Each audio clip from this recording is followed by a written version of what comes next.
Coffee and Cream on Hail Varsity Radio with Andrew Rogers and Damon Benning. Now it's Burns back in Carolina. Across for Jesper Fast. He scores! Game over! Jesper Fast wins it in overtime! Swept to the near side. Ben protects the puck. Softly to Heiskanen. And now Robertson into traffic. Hayes! Score! Throw the hats! Fake pass out to the far point. Montour walks in shot. He scores! Brandon Montour on a wrist shot from the right point. And the Panthers take a 3-2 lead. 22 seconds into the third. He's defended by Struce. Pulls up. It connects again. Drew is feeling it tonight. Holiday's got 21 now in the first half. And the Bucks have a 28-point lead. Jones with Russell right there. Jones to the right side. Brooks tees up a three. Bring it up. The three on the board. A second chance triple for the Grizz. Pushes the lead to 11. 115 to 109. Murray has the basketball. He gets bumped by Conley. Gets a pick from Nikola Jokic. Murray stops for three. 40! That's 40 in a playoff game for Jamal Murray. Nuggets lead at 119 to 109. Oh my gosh. Oh my gosh. That's Bubble Jamal Murray. He's back. I love Bubble Jamal. Oh, stop. Stop. It was fleeting. It was. And he got paid for it. And good on him. Yeah. I guess we're not mad at guys for making money, are we? Listen, hey, as long as it doesn't take money from me, go get yours, man. Well, apparently you're getting yours. I'm trying. Oh, here we go. All right. Let's buckle up. No, actually, I'm not. No, because my daughter's not in the back seat saying, "Daddy, the seatbelt." Zoe, we're just pulling out of the driveway. I'm going to get it on. Ding, ding, ding, Daddy, your seatbelt. Okay, can I just turn the corner? This is an incline. It's ridiculous. It absolutely is. As we welcome you in, we are at H&H Chevrolet Studio. This is Coffee and Cream. My man Ravi Lulla gonna be here a while. Hopefully, Drew Down's flight got out on time. I believe he was 7:10. Ooh, okay. Headed to Punta Cana, and it's What is that, DR?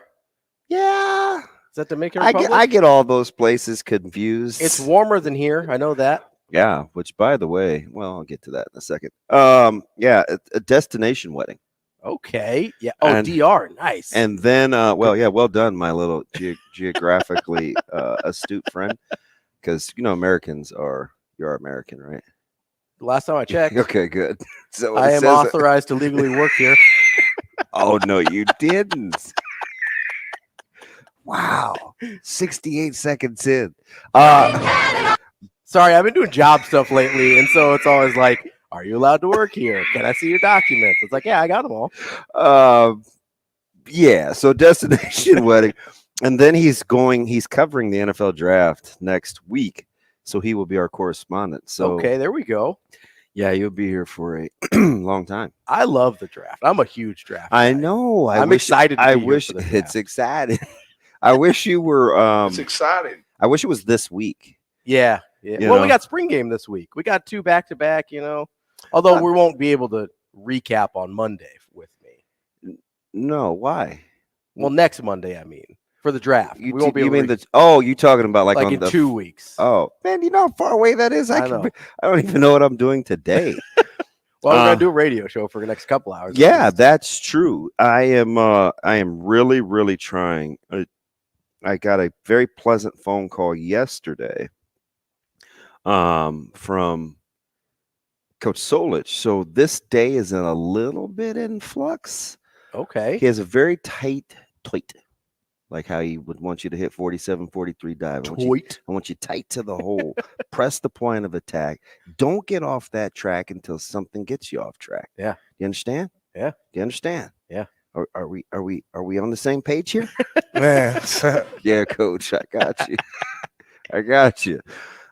So hoping to see him today. My only real goal with that later on this afternoon is I would like for one of my kiddos to meet him. Oh, that'd be cool. That's really sure. that's the bulk. I said, hey, we could meet you up at West Side. I'd get you in and out in the lobby. Yeah. Just whatever, right? So that's then he's got a couple of events, obviously.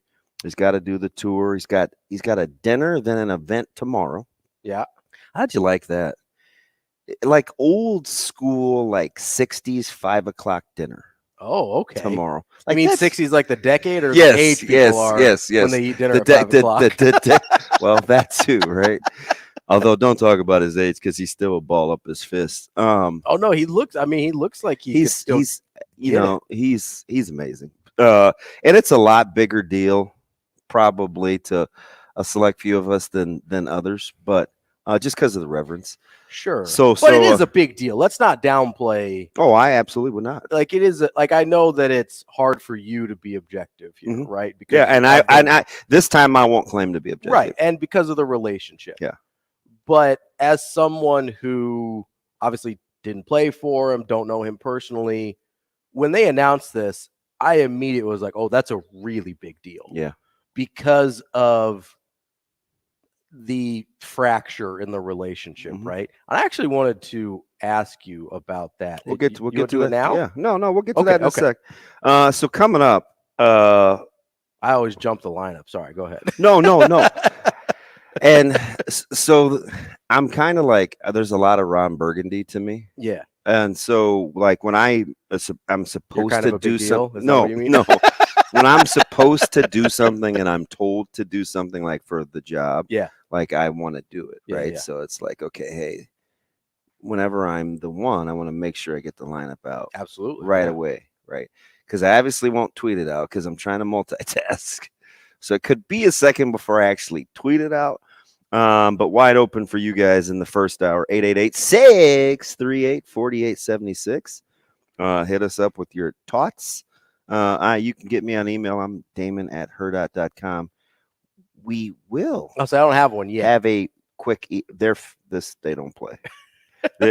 One thing about the protocol here. Yeah. They'll have the email set up, the registration. Well, they already had me fill out my get paid information. That's what I care about the most. Yeah. The email's easy. Yeah. Like they'll have that bad boy. Brian and Angie, they do a fantastic job. I was led to believe it was incredibly hard to get an email address somewhere, but you're telling me that's not the case? No, it's pretty. You'll see.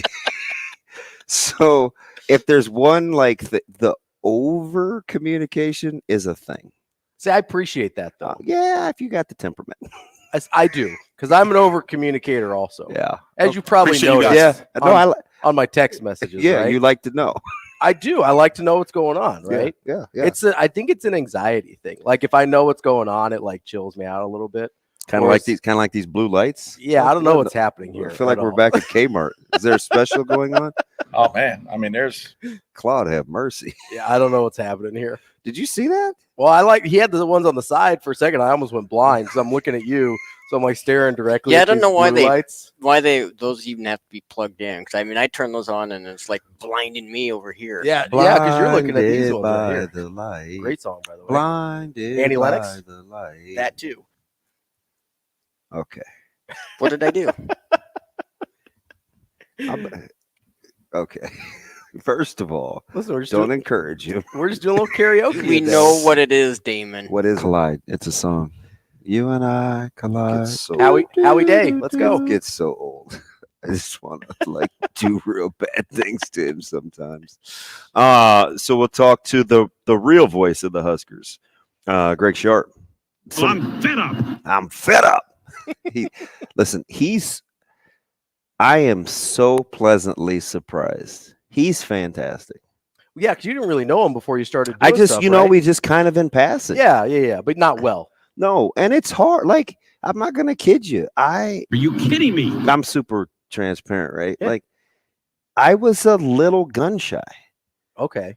Right? Because, I mean, that's like, it's like the Lone Ranger and Tonto. Can I still say Tonto in 2023 or will I get in trouble? It happens to Nebraska all the So time. Lone Ranger name. and the indigenous guy. Sure, fair enough. It's like breaking up that group and then being like the new sidekick, right? Yeah. So he and Matt obviously have had a tremendous Yeah, they've had a long run. working relationship, and it's like, here comes this guy. And I've said this since, I don't know, probably post college. Yeah. Whatever you think about me without knowing me is going to be wrong.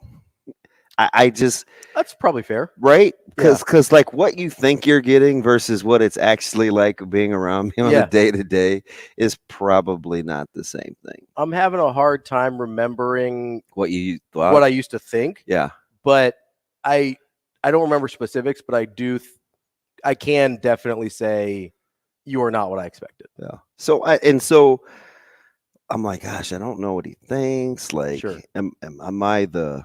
I don't know what I don't know what I was, right? Because you only have you have the show to go by, which I'm pretty transparent through the microphone, yourself, right? Like you can get to kind of know my personality, but then there's the broadcast thing. So I'm just figuring out like, oh man, how's this gonna go? And it happened so stinking fast. Yeah. Right. You're talking days. Yeah.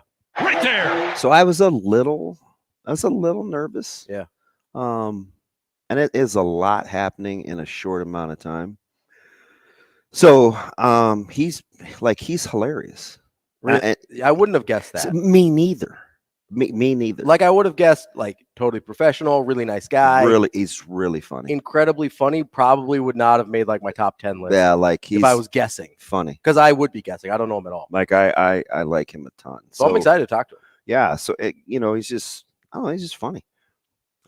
Easygoing. Yeah. And it's a good match because he kind of lets me do my thing and I respect him for his. And so the chemistry, it hit quick. You know what's funny about plus I think radio for me is significantly easier than television. Oh, sure. Well, especially because TV, you mostly do the sideline stuff. Yeah, but even when I'm in the booth, because that was kind of the big deal because it's BTN checks in last week and they're like, hey, we're good for the spring game booth. And I'm like, no, that I struggled. Yeah, it's tough. There's a lot going on with the network and the contracts and stuff long term. And, hopefully it's not contingent upon what's going on in my household either, right? Right. Yeah. That's sticky. For sure. Icky. The icky. It gets a little messy. Yeah, it's a little messy, but yeah. So we'll talk to G Sharpe at 8, and we'll see if we can win some folks some money with Brian Edwards, and then Michael Bruntz, who is, as you know, it seems like you get me with Bruntz a lot. Well, it's a Thursday thing. Okay, I'm here on Thursday. Because this is the third. This is the third time maybe you've got me with Bruntz. Yeah, and I've only been here 3 or 4 different times. Yeah, it's so Bruntz is here most of the time that I know he was expecting it. He joked about it last week, but in the late night, typical Major League Baseball. Yeah, the A's have acquired land in Vegas. Yeah. The worst kept secret ever. Yeah, God, they suck. I wonder. So the A's need a series with the Royals. It was tough. Ooh. That's what needs to happen. Sort it out. You know what is kind of sad about the Royals, though, is there was some optimism. No, I agree. There was no optimism for the A's. There hasn't been in years. I'm completely with you on the Royals. That's what makes the Royals disappointing. It's they've got some guys I like. Yeah. Whereas the A's, they barely have guys who I've ever heard of for the most part. And you're like, are we sure they're major leaguers? Is this a sim league where we just computer generated names? A sim league. I think the last Oakland A I cared about was Jack Cust back in 06. But the A's are just a terrible franchise, right? Yes, indeed. So you kind of expected this. The Royals, you're like, oh, I thought there might have been something there. Yeah, and I thought that for the last 2 years. Yeah, and it's been they should have been on the come. Yeah, maybe not playoffs, but at least I'm with you. Competitive. I'm with you. Kind of in the hunt in August type. And I don't know about in the hunt, but for a while. They shouldn't be cellar dwelling. They should have been, or this year, I was thinking they should be within earshot of a wild card in August. Really? Yeah, that's not unreasonable. That's 500. Yeah, but that would be 20 some games over their projected win total. Right, but part of their projected win total is because I thought they dramatically underperformed last year too. Now you could make the case. I'm okay. I'm like splitting that in half, right? Okay. Because I'm like last year, if you're taking the optimistic view of the Royals, which I think a lot of people were, especially around here, because what else are you gonna do? But as I'm wearing my Storm Chasers hat, representing. Shout out Marty Cordero, Jersh, welcome back. Welcome back. Marty's a good guy. I like Marty. Yeah, so's Jersh. So that's a good little tandem. But so like if you're saying, okay, they underperformed last year, so it's not really a 20-game jump. It's like a 10-game jump from where I thought they should have been. Uh-huh. But it's like, maybe they just performed how they actually are. Maybe that's what happened. Who said that? Was that Billy Parcells? He'd probably try to choke me if I called him Billy. Is that Bill Parcells? By the way, you do have your email. I already? Yeah, our fearless leader. I mean, he does not play. He just doesn't, man. There we go. I feel like I should send this to you like rapidly, so you can email. You can actually email Ravi. I don't know how to check it yet, but Ravi. Oh, I got the password too. Now feel free to change it when you want, because it's a bunch of. The DB is gonna hack my email. Dude, it's all I'm gonna say after the 17,000 letters after. It starts out bub, bub. So we're bubs. So yeah, fantastic show coming up today, and who knows what we'll get into. You already want to get into it early with me. You've got some things that are on your mind, which is fine. But let me recap. Yeah. The crazy world of the NBA, because there are some atrocious matchups. Yeah, they're really bad. Minnesota's got one of them. The Hawks have the other. Those, in my opinion, are the two worst matchups. Because is there a good matchup for the Hawks? Well, when you don't defend, that's what I mean. Especially in the playoffs, off the ball, yeah. If you don't defend in the playoffs, there's no good matchups for you. You're going to struggle. So those two series may be yawners. I don't know what Minnesota can do to slow down Denver either. I mean, they could not play Rudy Gobert or Towns. You can't play both at the same time. So real quick, where will the Gobert trade go down in the annals of bad trades when it's all said and done? We don't know yet because of the picks. Right. But where will that trade, do you think, go down? Already horrendous. Already. Because I tweeted this like 2 weeks ago after Rudy, or like a week ago after Rudy Gobert swung at Kyle Anderson, right? Some people call him Gobert. Some people call him Goobert. We should just call him Rudy Gobert. That is French. It is. Yeah, I know. Yeah. Not everybody's up on there. Je me l'appelle Rudy. All right, then. Un, deux, trois, quatre, cinq, six. Did you take some French in high school? I'm like, or is that Rain Man? That's about the extent of it. Fair enough. And the whole Je me l'appelle thing. Je ne sais quoi? Je ne sais quoi. I do know that. Yeah. That is, did you know? Do you know? No, je ne... You don't know her. What is he doing? He's just walking in front of the stage talking. He's just walking around, turning lights on and off. Get a job. Where's Sasha? Where's your gatekeeper? Gosh. She whips this thing in when she comes in, and this dude like panics. Unless he's put out the bat signal because he thinks he's going to get chastised. So he starts sweating over Boss there. is here. She's like, I tweeted this out like a week ago. The Jazz would not trade Walker Kessler for Rudy Gobert straight up today. Yeah, I know. And that was one dude, kind of a throwaway dude, by the way. Should have stayed in Carolina, but we're not mad about that. He's a good player. I like his game a lot. Yeah. He's kind of not a perfect, but a really good fit for a modern center, which Gobert is not, by the way. But that was one tiny piece of a huge deal. And Utah wouldn't flip that, even if they got to keep the picks. They wouldn't send Kessler back to Minnesota. That's the crazy part about that trade. Just ruined 17 brain cells. Do you believe that? What, that when you hold in a sneeze, you kill like half your brain cells? Yeah. I don't know. That'd explain a lot by the end of this show. I mean, I think you might have some other reasons for some of the brain cells going away. I don't know if it's all sneezes. Collisions? I mean, it probably didn't help. Yeah. Few too many of those. So no real. I was surprised in one way because Ja didn't play, but the Lakers are notorious for a stinker for no apparent reason. All they needed to do was to get one in Memphis. They got one in Memphis. Yeah. And it was the worst lineup of the day.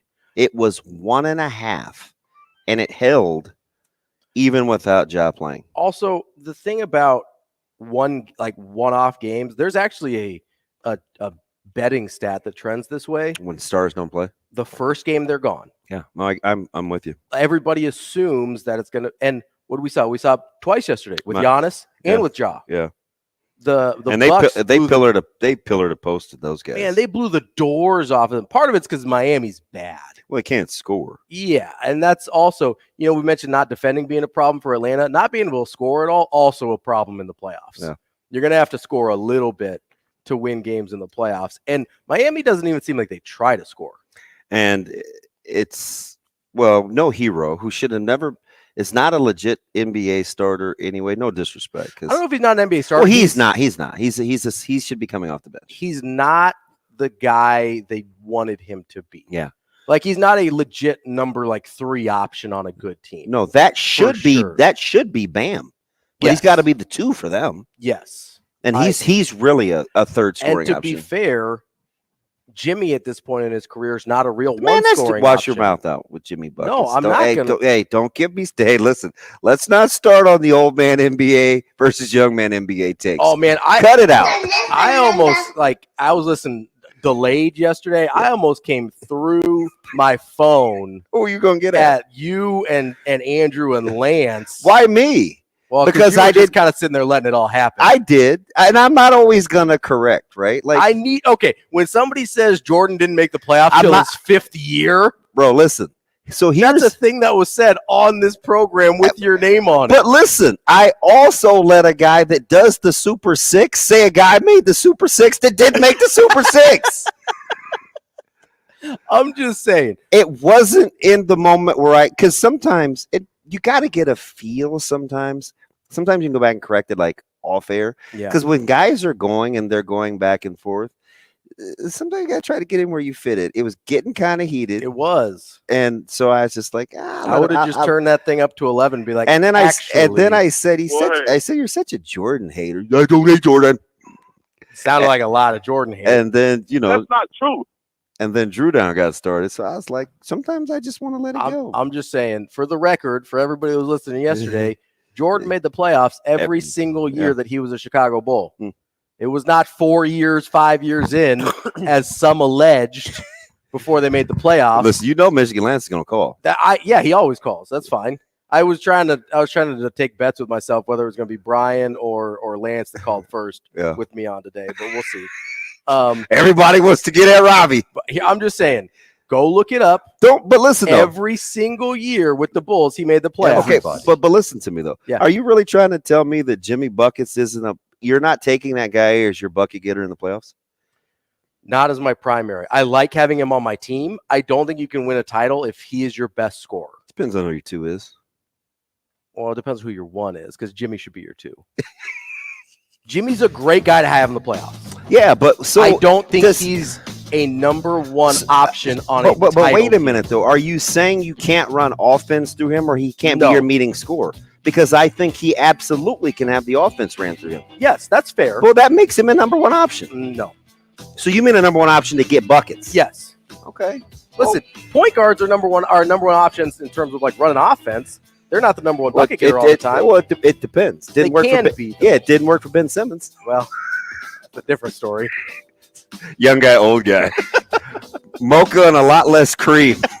Back after the break in weird Michigan Lance on strange. line 1.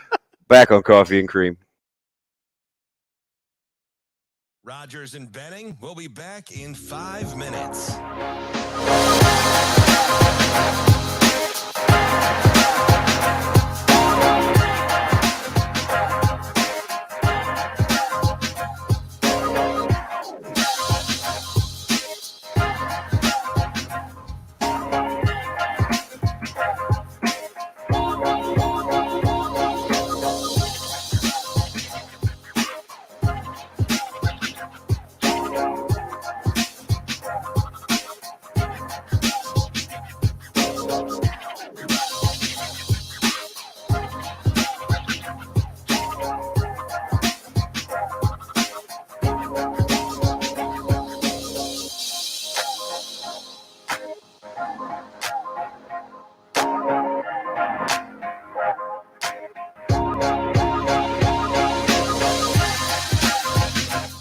Rogers and Benning will be back in 4 minutes.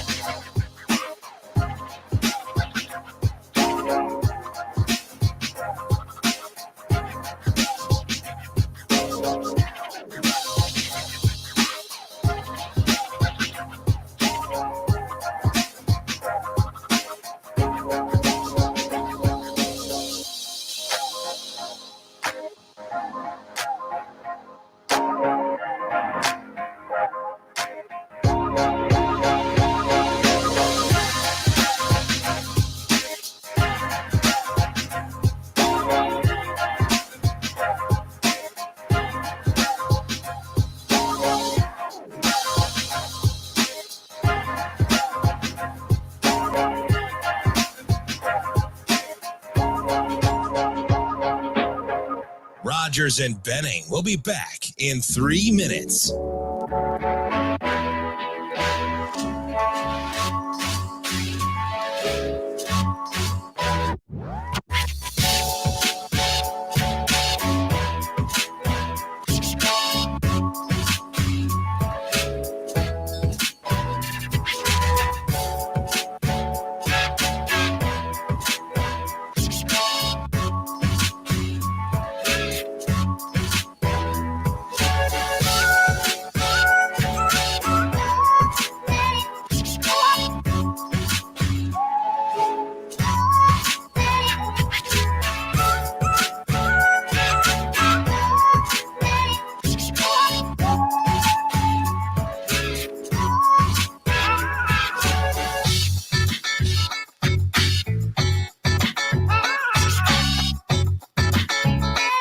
Rogers and Benning will be back in 2 minutes.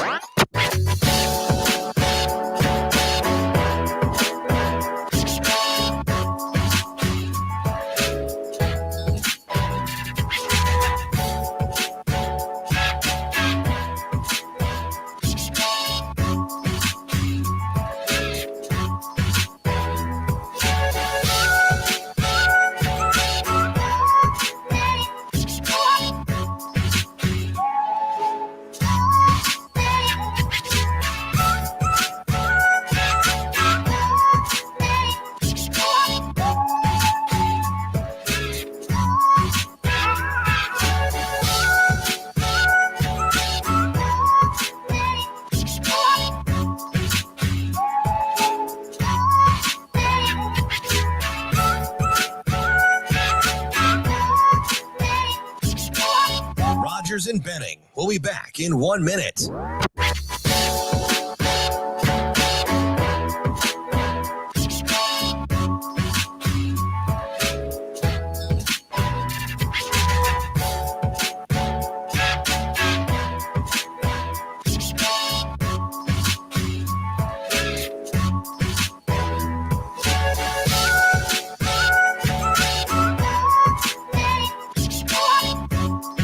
Rogers and Benning will be back in 30 seconds.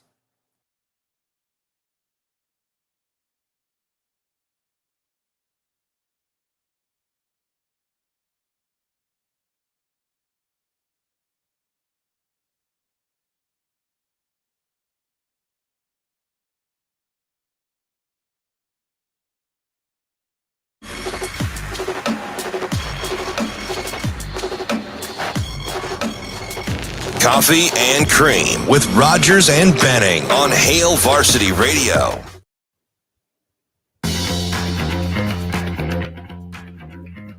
Appreciate you coming back with a clip there, Shane. I had no idea. Welcome back. Coffee and Cream in the morning with my man. Why are you laughing at me? I was just having a good time. With my man. Just enjoying myself in the morning. Oh, yeah. That's what I do. I allow people to enjoy themselves. I'm almost done with my coffee, so I'm perking up a little bit. Yeah, you know? Shout out to the Beanery. Go get you a little mocha, a little coffee. I'm an iced blonde latte guy. Who? Iced blonde latte. Sounds fancy pants. Well, it is a little bit. Iced blonde? Yeah. What makes it? I get the iced part. What makes it a blonde? I think it's a lighter roast of bean. Oh yeah. Yeah. So like you get like the inside of my arm in the summertime. Yeah, it's like my palms. Not it's as a blonde roast. Not as dark brown. No, it's funny. Like when I get up on the sleeves, like I almost look white. Like Bro, that's why you wear sleeves year round. See, is that your trick? Yeah, that's the go-to. See, I used to when I was younger and a little bit like more jacked. I would just wear tank tops year round. So oh, you're that dude. Yeah. Wow. Well, listen, when you got the gun show, you got to show it off. I don't got the gun show anymore. Look, he's over there smiling like I wish I could. What a goofball. No, I'm just thinking of Ice Blondes. Sounds like a good time. Listen, that's 2 days in a row. You got to get out because you're really starting to weird me out. Do we need to take seriously? We need to take Shane out on the town. Yes. You have the internet at home too. You come on, man. You shouldn't do that on a work computer, Shane. Did you catch his act yesterday during the? Yes. Is there something you'd like to? I'm not even going to say get off your chest. Is there something like, do you need to get out? I'm just thinking about Ice Blondes. What? Sounds like a pretty good time. I think I might go get one right now. Yeah, wait till after the show, Shane.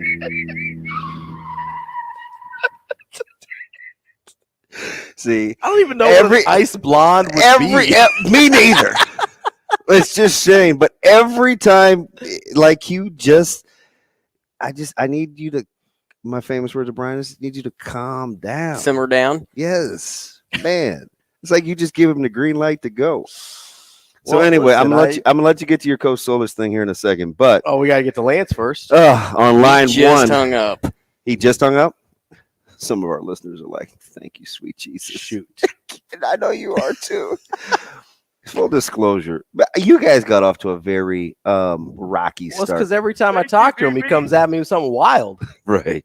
Hey, how about what nationality are you? Dude, that's not something you're supposed to ask people in 2023, the year of our Lord. Like, what are we doing here? I was born in Omaha, Lance.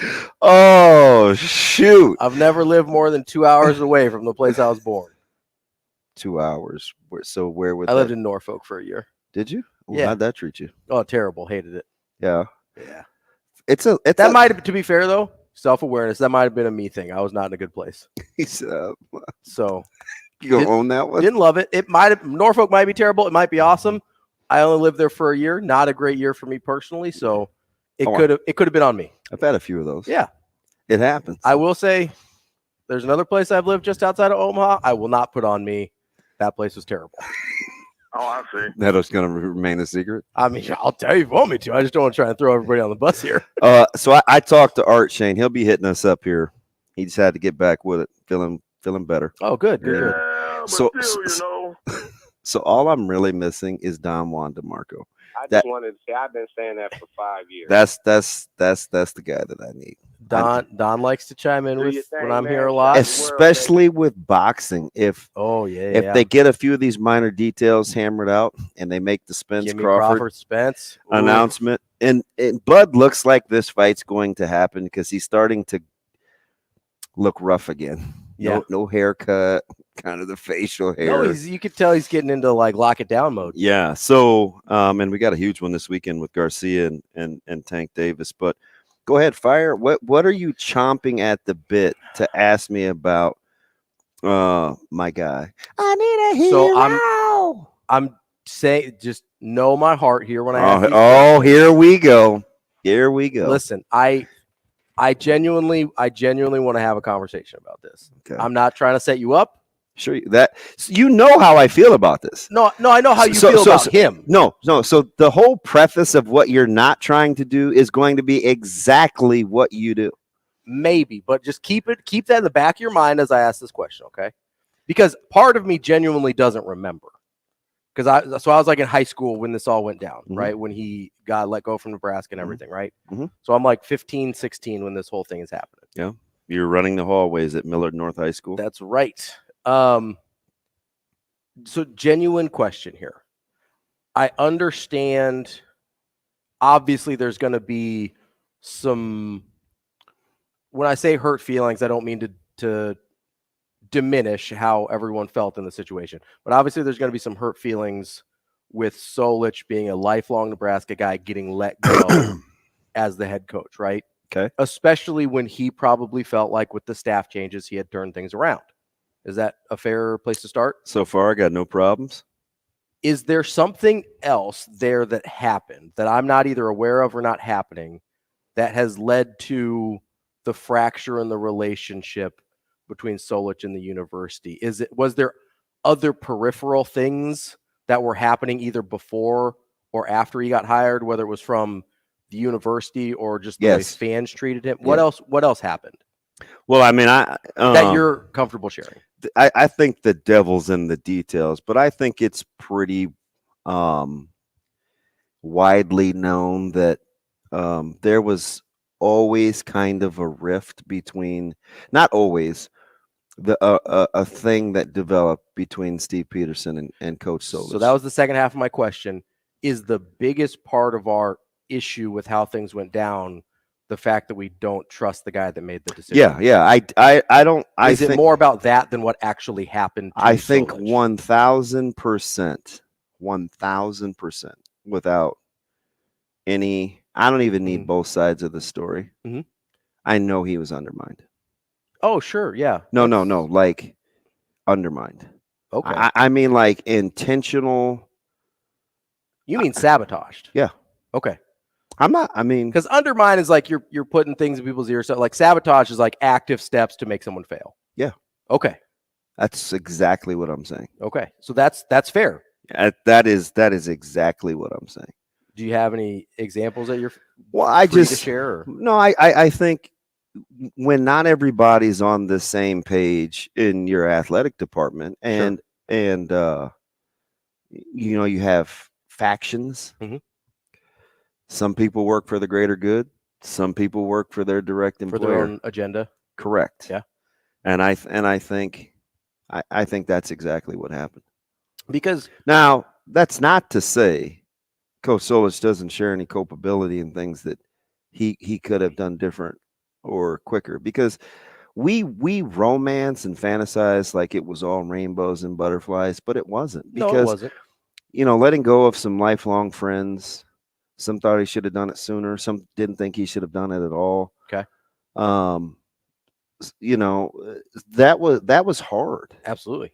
So, and there were current people that have since long forgiven that weren't happy with him either, that were part of the family. So I think, the whole thing is a mess, right? Like, it's kind of like, I liken it to me understanding and a level of forgiveness for Trev with what happened at Omaha, even though that thing was near and dear to my heart, right? Yeah, absolutely. Like I still wear the Omaha wrestling gear versus guys like Verzal and Wiegert and Aaron Graham understanding what had to happen with Coach Teneper and some older staff. Like that's not easy. No, that's right. hard. Like you have to be, because there are personal relationships there. So when I say all that to say, I think with Coach Solich, I think ultimately it boils down to the person that he's meant to you in your own life, right? Like not just what it means to the program, but like, what he was to Zach or to Buddha or to Aaron Taylor or whomever, right? To EC. So, or Crouch. I always say EC. I'm going to stop in case people don't know who that is. So it was messy. Yeah. And it can elicit some bad feelings. And I think part of the delay and him coming back was, I just don't think he wants to go through all that. Sure. Yeah, no, there's a lot of like raw, like there's open nerve endings there. Oh, yeah. Yeah. I think with a lot of people, not just him. For sure. So I think, it's a fair question. I don't think that's out of bounds at all. But the answer to your question is absolutely yes. I have a follow-up if we have time when we get back. Yeah, we call that a tease. There we go. That's Ravi Lulla put me on the Zipline Nebraska Ale hot seat on our own show. Imagine how that works. Thank you, Go Currency. Goodness gracious, giving us the opportunity to have me cooked on Coffee and Cream. Rogers and Benning will be back in 4 minutes.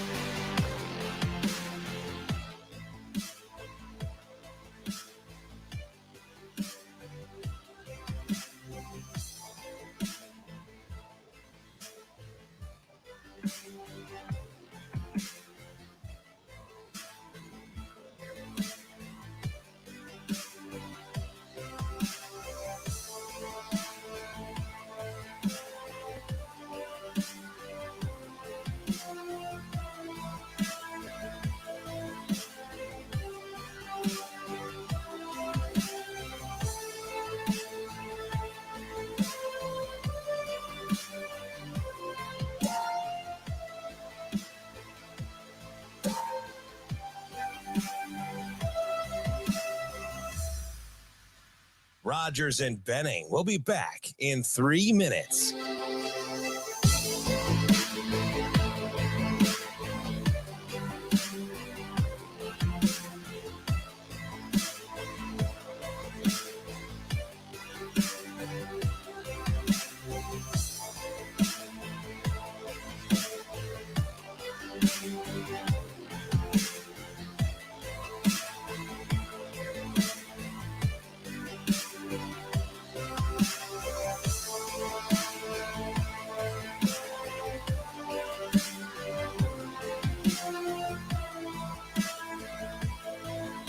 He is. I think there's a healthy competition there. I think that, they both have their good days, but I think we're holding strong right now.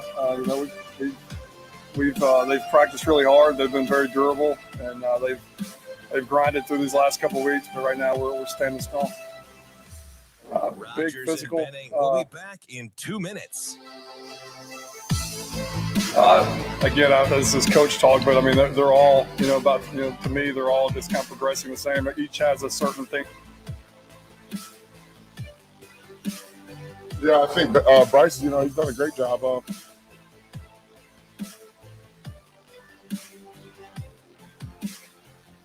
I think it's all of them just being together and wanting to do it the right way, We can tell them what to do, but they got to do it. Like, they decide on what they want and how they want it to look,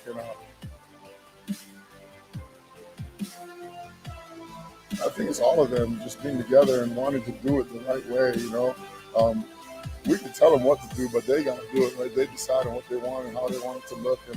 I just commend the guys, man. They're doing a great job, just living up to the standard and making sure it's like that every day. Rogers and Benning will be back in 1 minute.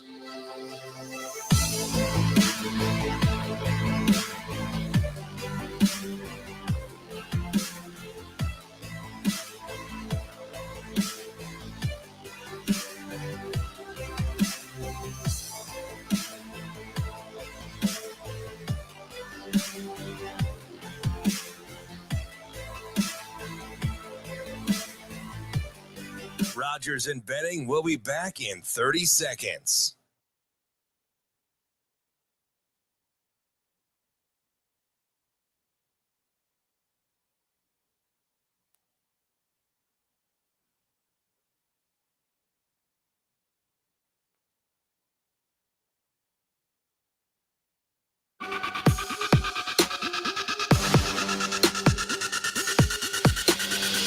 Coffee and Cream with Rogers and Benning on Hail Varsity Radio.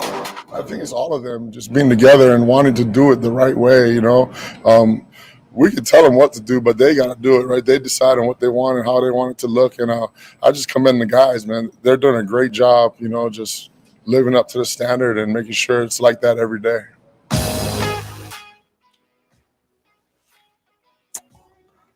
That is Coach Raiola, who coaches hard, loves them harder. Yeah. Yeah, he is.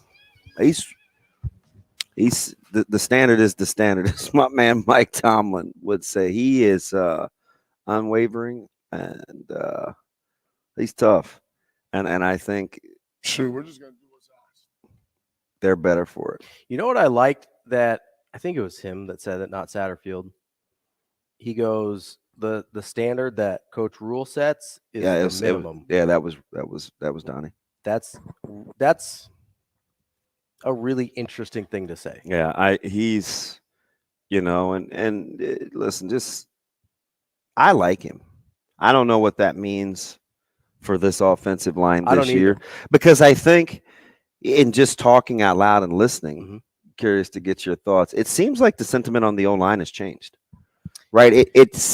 We haven't seen much of anything, but the perception seems to be, okay, we're going to be better. Well, we've seen nothing, right? I mean, let's be real. We have seen nothing from last year until now to change any of our thoughts. The only concrete things that we think we know that are different about the O-line is Newellie's back, and we believe Prohaska will be healthy, right? Or we're hoping he'll be healthy. Those are two big parts. I'm not taking that away from it, right? That makes you better on the offensive line probably immediately. But in terms of seeing guys play, seeing Coach Raiola get his stuff in, seeing how Coach Rule's system meshes up with how Coach Raiola coaches them up, we have seen none of that, right?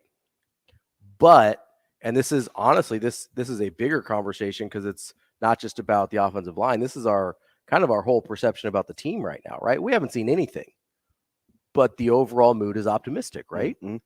A lot of that, I think, goes to Coach Rule because, and the things that you like about him, the things that I like about him, give a sense of optimism because it sounds like the things that make sense in order to be better at what you're trying to do, right? And so with the offensive line specifically, I think we've talked about this before, where just the concept of like, hey, how we coach them up on the offensive line and what they're good at is what we're going to play to. That's a really simple concept, right? You want to get back to simple? You're the one that started the simple versus easy discussion. Well, because it's so important, right? Almost everything in sports is reasonably simple. Actually doing it is rarely easy if you're going to be successful, right? It's really simple to say, hey, our schemes should match up, whether that's offensive line scheme with play calling, whether that's offensive scheme with defensive scheme. All of that seems really simple, right? But it's not necessarily easy depending on your personnel, depending on your coaches, depending on all of these different things. But I think that's where some of the optimism comes from because we haven't even heard people say it out loud before, much less try and do it. Did you hear what they slid in last week? What's that? What's the do you remember the D word that for like 4 years I said Nebraska has to be willing to call themselves this? And one of the coaches said it during his presser. And it was Coach Satterfield. He said, look, we're a developmental program. Oh, that's the word I was going to guess. Yeah. And you talk about like my heart skipping a beat. Mm-hmm. Because what did I always say? If you say it out loud, you can manifest it. Like you can speak that into existence. Mm-hmm. But if you want a quick fix program, you're never going to use the word developmental. No. And I think it's okay to be a developmental program. I think it's terrific to be a developmental program. Especially if you admit it to yourself. Yeah. Because that's how you'll coach. If you're a developmental program, guess what's at the frontal lobe? Development. Yeah. It's weird how that works. It's weird how that works. What's the thing that we've been complaining about at Nebraska for, checks my notes here, 20 years? Development, yeah. Right? Because Nebraska, even though they're not getting Ohio State guys, they're getting guys. They're getting. I'm sure you read the article, the statistics from The Athletic. Yeah. They're getting good enough guys. Does it seem like they've had 67 4-stars since 2011? I would buy that. What is that? That's 12 years. That's 5 a year. Yeah, that sounds about right. That seems high. Well, they've had some really good classes in there. But do you know it seems low? NFL picks? Yeah. Coming out of those 67 4-stars? Yeah. That's it's incredibly low. And that's what I mean when I say you can get guys in Nebraska. They've always got guys in Nebraska. Are they going to recruit like Alabama, Texas, and Ohio State? Probably not. They're going to get guys that are good enough here. But they're good enough if you're a developmental program. So let me ask you this. So when you hear them say, the staff talk about not turning the ball over and getting turnovers and development, what's that number sound like for wins? Let's say if you get the ball more from your opponent than you give it away. So on the season, they end up plus in turnovers. Yeah. Which is a novel concept for Nebraska. Well, it has been. That's I think the highest in the last 4 years has been they broke even. Yeah, I think that 0 is. What's that win number look like for you? Okay, so they end up plus in turnovers, and what was the other thing? They just develop. Yeah. And develop is a vague term. It is, yeah. But that means you're getting contributions from guys. And let's just say at its core, you're getting contributions from guys in the program that you haven't gotten before. In year one, I don't know, 7. That seems a little high. I would say 6. If you get to I shouldn't even say this out loud, but it is, and it's not like I don't believe in jinxes. But if you get to 7, if you get to 7, you're like in Coach of the Year category. That's a wildly successful year. It's unbelievable. If they get to 7 wins. A wildly successful year. How much of the fact that he said out loud that he said this feels more like year 2 for him than year 1 at his other places? I like it. Because so his other places have been total, like, strip it down to the studs, like scorch the earth because that place is haunted type. Like, the Baylor situation is so much worse than anything you could have possibly inherited at Nebraska in like the current state of things, right? Like, I don't know that people appreciate how toxic that. I mean, that's like Chernobyl toxic in Waco when he took over. And they still have forehead fish. Right? And so, yeah, it should feel closer to a year 2 here where you've got some guys. You didn't have one guy recruited that stuck with you through the first however long in the first class that he had. It should feel more like a year 2 because you didn't start by having to salt the earth and start over, right? Yeah. That makes sense to me, but I like that he says it out loud because he's not making excuses for himself already, right? Now, if it doesn't work, we're going to go back and be like, oh, I thought we were in year 2 already, and we're going to, because that's how we are. What we don't have to be. I get it because you say it, but that's how a lot of people are. But do you know what, though? See, I'm a big fan of, like, we can correct. Right? Like, I got into this yesterday. I was losing my mind over the Draymond Green thing because, you know, we always say we make it so because we say it. Well, the second guy always gets caught. The second guy always gets caught. Yeah, that's stupid. Yeah. How about if we just at some point say, hey, you know what? Instigation matters. If you're the instigator, matters. Especially, but we've done it throughout history. Oh, you got to keep your cool. You got to keep your retaliate. Cool. We never say you can't be an idiot to begin with. Right. It's like, hey, how about you not be stupid to start a bad situation? Why don't we do that more? Well, because we act like we're just all of a sudden going to have self-control after something has been a catalyst for us. As a species, we don't like taking responsibility for things very often. Species, I like so that. that's part of the problem. So you kind of just push it off on somebody else and whatever, and it's the heat of the moment. But this guy's got to be better. But what I appreciate about getting back to what Rule said is that it's really easy to kind of slow play things. I don't remember if it was Frost. I think it was Frost. It was like, well, that was really more of a year 0, or maybe it was PJ Fleck. Somebody They both did. Was the year 0 guy, right? And it's like, well, I understand what you mean, but you did still get to coach games that year, right? Okay, so that's not a year 0. That counts. We're going to call that year 1.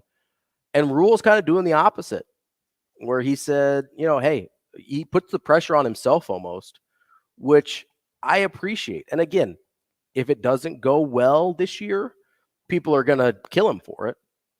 But I like that he's not hedging his bets already. Yeah, so he has this diagram that he uses that at the end of whatever it is, 40 seconds of the cycle of a play, like right at about the 10 o'clock thing, if you're looking at the face of a clock, before you start, get the next play and start again in the huddle, is own it. And it's in big letters.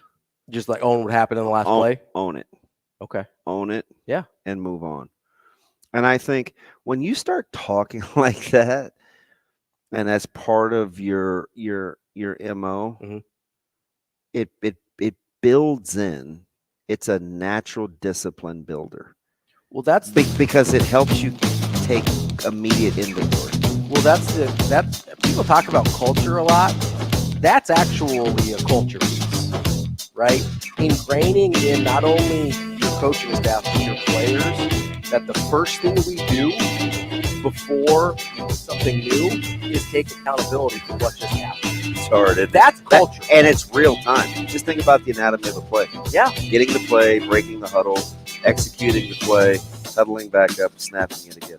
Yeah, that's real time, and that's actually what culture is. Not like, oh, we went out and did Navy SEAL drills. We've got culture now. Stop. Speaking of culture, we're going to get cultured. Greg Sharpe up next. Rogers and Benning will be back in 4 minutes.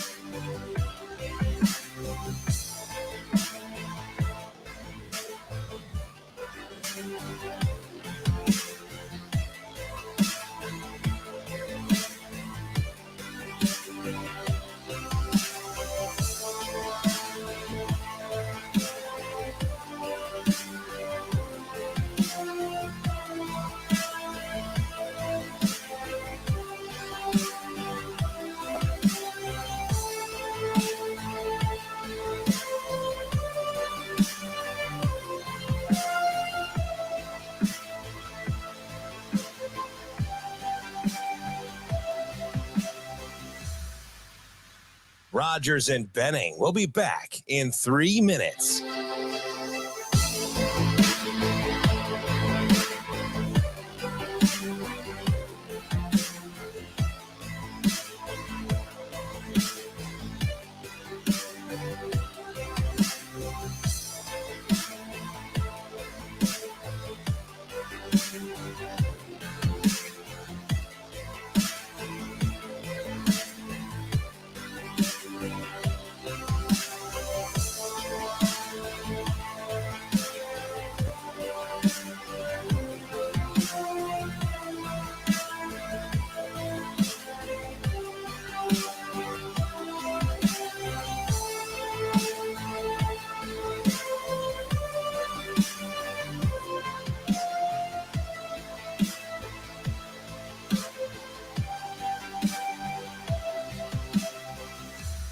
Rogers and Benning will be back in 2 minutes.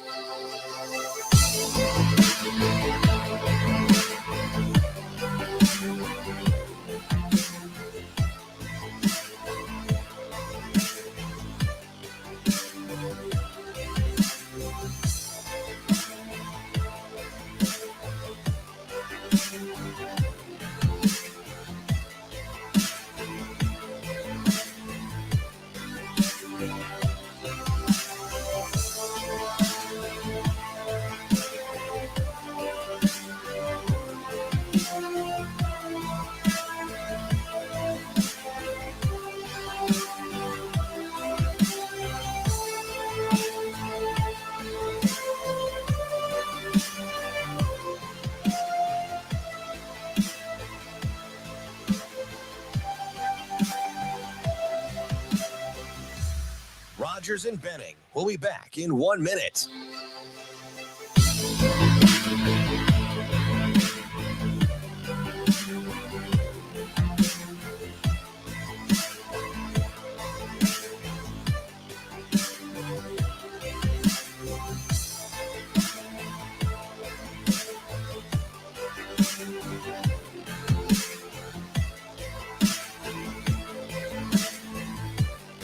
Rogers and Benning will be back in 30 seconds.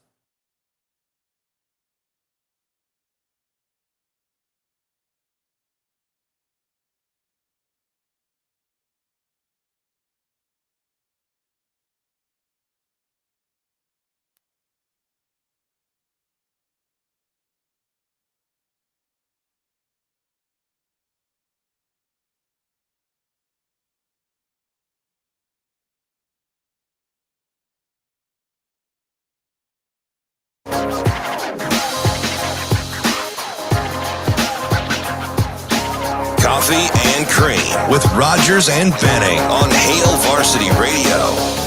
They're calling a TV timeout here after a turnover. Right there. Are you kidding me?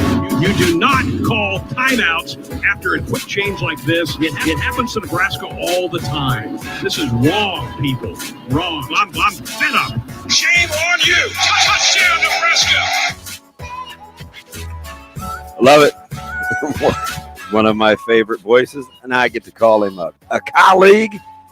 This has got a little bit of a role reversal too. Usually I'm joining him, but I begged and Shane made it happen. as I get one of the guys, the real voice of the Huskers, Greg Sharpe, joins us this morning. Greg, good morning. How are you, buddy? Fellas, I'm doing well. Looking forward to Saturday. And Damon, I'm really looking forward to seeing your old coach back. To me, that's kind of the storyline of the weekend. Yeah, so okay, we'll start right there. Yeah. I got no problems talking about Coach. So Ravi was asking me kind of in the first segment, and I kind of defaulted. I was like, is it under? Or is it overstated? And he's like, no, it's okay to call this a big deal. Like it's a big deal. Like, how big a deal is it? Because you and I are both embracing it. You know how I feel about him. I think it's huge. I mean, Damon, we're celebrating 100 years of this stadium this year. And Frank Solich was part of 40 years of that. So 40% of games played at Memorial Stadium from his time as a player, his long time as an assistant coach, and then the head coach. I mean, this guy, his DNA is weaved throughout the program. And so to get him to come back, and I know it was really hard for him to make that decision to come back because he doesn't want the spotlight. He doesn't want the attention.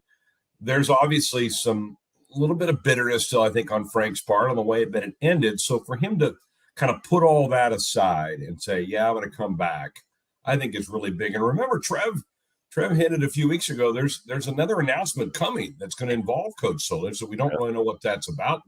We're going to find that out, I think, on Saturday. Greg, I kind of wanted to ask you about the Solich thing, right? Because Damon said we were talking about this. And so I guess part of me is just curious your thoughts on how much of the perceived fracture from the outside between Coach Solich and the university is because of how things actually went down, and how much of it is just the fact that he hadn't been back up to this point. I guess how much of it's perception, how much of it's reality? Well, I think a lot of it just goes, I think that's where kind of the split in Husker football happened was 2003. Mm-hmm. And I'm not a big believer in curses. I don't really watch a lot of the Halloween movies. Maybe you guys do. But there's a lot of people that feel like that's the curse that's been hanging over the head of this program, is that moment in time that Frank was let go in 2003. Remember, Frank was asked to do some pretty drastic things going into that 2003 season and making big changes on the staff, and he did, including Bo Pelini, who came in as defensive coordinator, and it worked. That team made remarkable progress in 2003, and yet the decision was it wasn't enough, and that the time was to make the move and change. And we've all kind of been in the wilderness since that point in time. Although, hey, Bo certainly had some really good teams, and those were the first 7 years that I was here at Nebraska were Bo's years. And how cool was that, guys, that Bo came back for Cole Penzic's funeral last week? I think that's fantastic that Coach Pelini came back for Cole's to be a part to celebrate Cole's life a week ago. So I think it's, I think the fan base was really divided, still divided on what happened to Frank in 2003.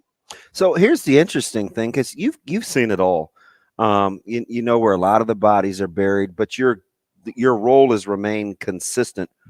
And that's one of the things that I've appreciated, not only just working with you this brief time so far, but listening to you from afar, is just like this model of consistency throughout all this change. You've seen it in baseball, you've seen it in football, and you've got a job to do. How much of, when you look at this deal, this monster known as Nebraska, with the white elephant in the room of pulling in the same direction and continuity and unity of purpose, is really boils down to just doing your job, understanding your role, the job that you play in the grand scheme of things. Because I think that's a start, and you've actually modeled it doing what you do. Well, it's you have to, you can't ride the highs and lows. You'd like to, I mean, you'd particularly like to ride the highs, but you have to kind of keep it in perspective and just kind of work to the next day a little bit. And man, it's been hard. The last 6-7 years have been hard. I mean, we haven't been to a bowl game since the Music City Bowl in Tennessee, and some of those guys that played in that game have already had a nice NFL career and retired. That's how long ago it's been since Nebraska played in a bowl game. So this is, I mean, you got to go back over past my lifetime to find a stretch where Nebraska was this inept at football. And as we all know, football is the fabric of this state. And people live and die with us. I mean, I know we've been good for the psychology business, but I want to kind of get out of that and move on. But, I understand my role. My role is to be an ambassador for the school, be as positive as I can, try to ride out the lows and point out some things that are going in the right direction for the school. And that's my daily charge, is to try to do that. Greg, I want to touchdown. Thanks, Shane. We need to say that a lot more this year. I hope so. Yeah, no doubt. Greg, I wanted to ask you. So you mentioned you started during the Pelini year, so you're on your 4th head coach year. Obviously, there's a lot of positivity and optimism heading into the spring game this weekend. From kind of what you've seen in your experience, how much of this do you think is just new coach, new car smell, excitement? And how much have you seen that you're saying, hey, this actually might be a little different? There's a little bit of both to that. I mean, let's be honest. Anytime you change coaches, everybody's going to go, well, this is so much better than it was in the past. And right. I've lived through all of that. And I'll a real quick story. This is kind of my 5th coach, because I got pulled in right at the end of the 2007 season. I remember. Oh, yeah. And they called me to come do the Kansas game, which, by gosh, that was a debacle in Lawrence that year. I'm surprised that come back. I teared up a little bit during that one, Greg. I'm dead serious. Like, I was beside myself after that game. But real quick, and I'm getting off track here. I'm killing you. No, you're good. You're good. Totally. Yeah. So the network calls me on a Thursday and go, hey, we need your help on Saturday.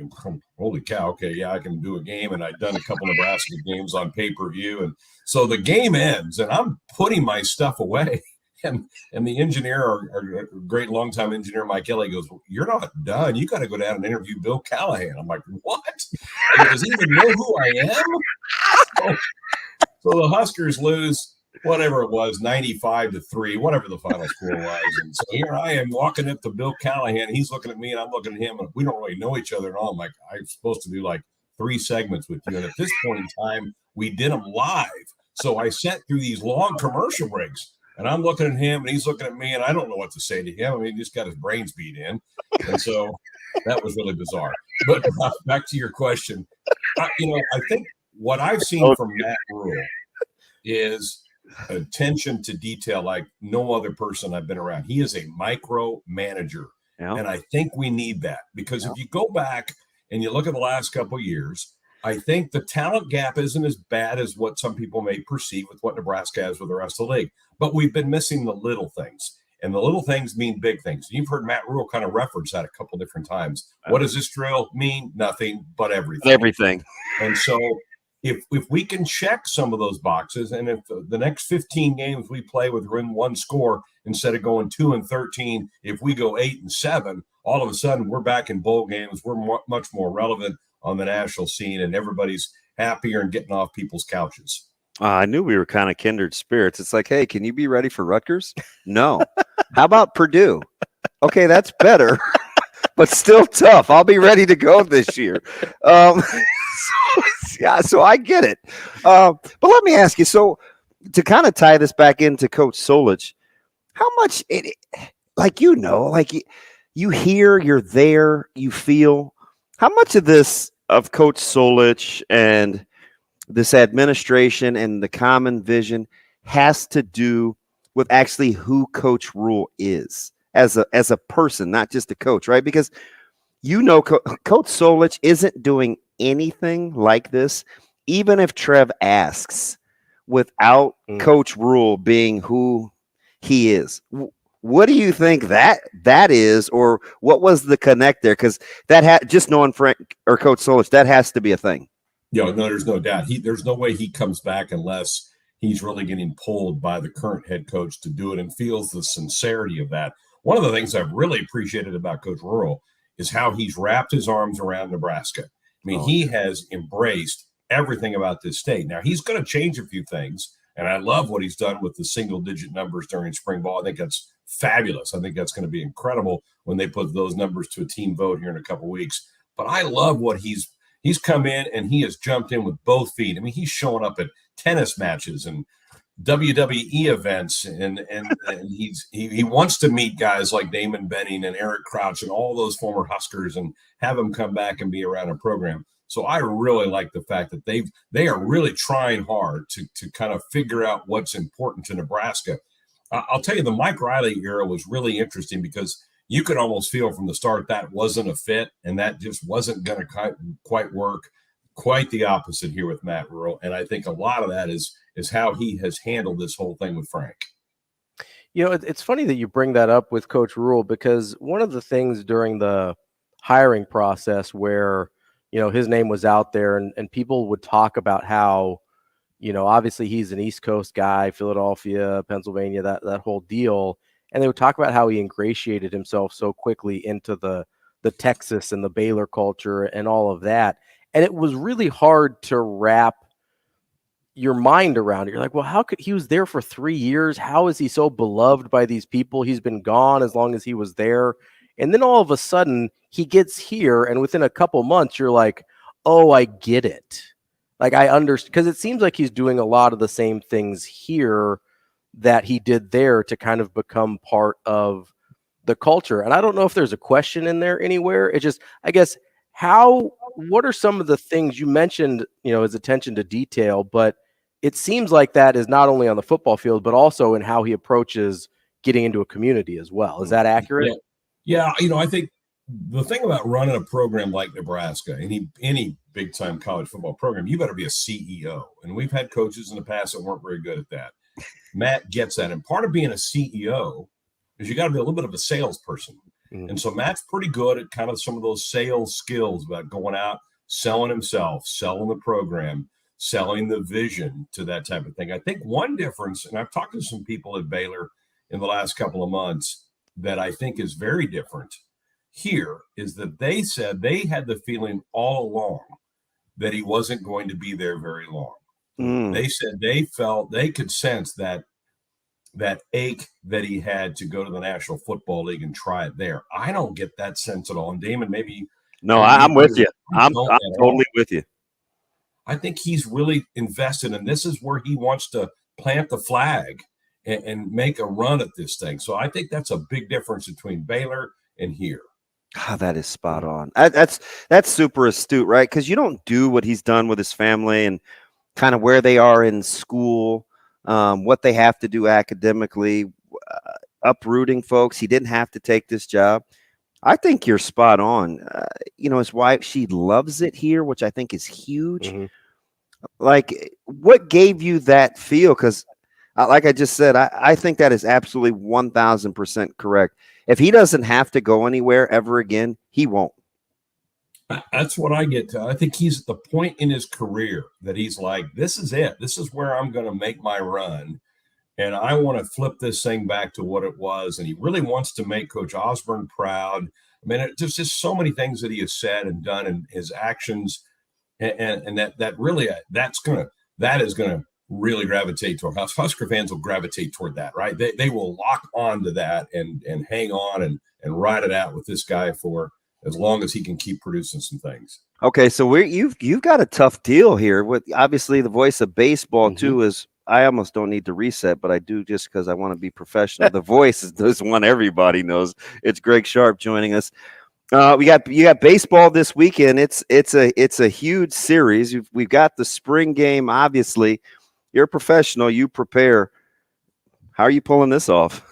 Yeah, no baseball for me. I'm out. This football takes priority this weekend, and so I wish the boys well as they get on the bus today to go to Iowa City. But yeah, big series for them over there. They're behind the 8 ball in the RPI, which still in the ball bat sports means everything. So this is a big weekend. It's a chance to go really help their RPI and keep them in first place in the league race if they go get that done. So I'm football now through the week and looking forward to being with you in the booth. The hardest thing for me on game days isn't the prep or any of that. It's keeping you and Cootie on the same page.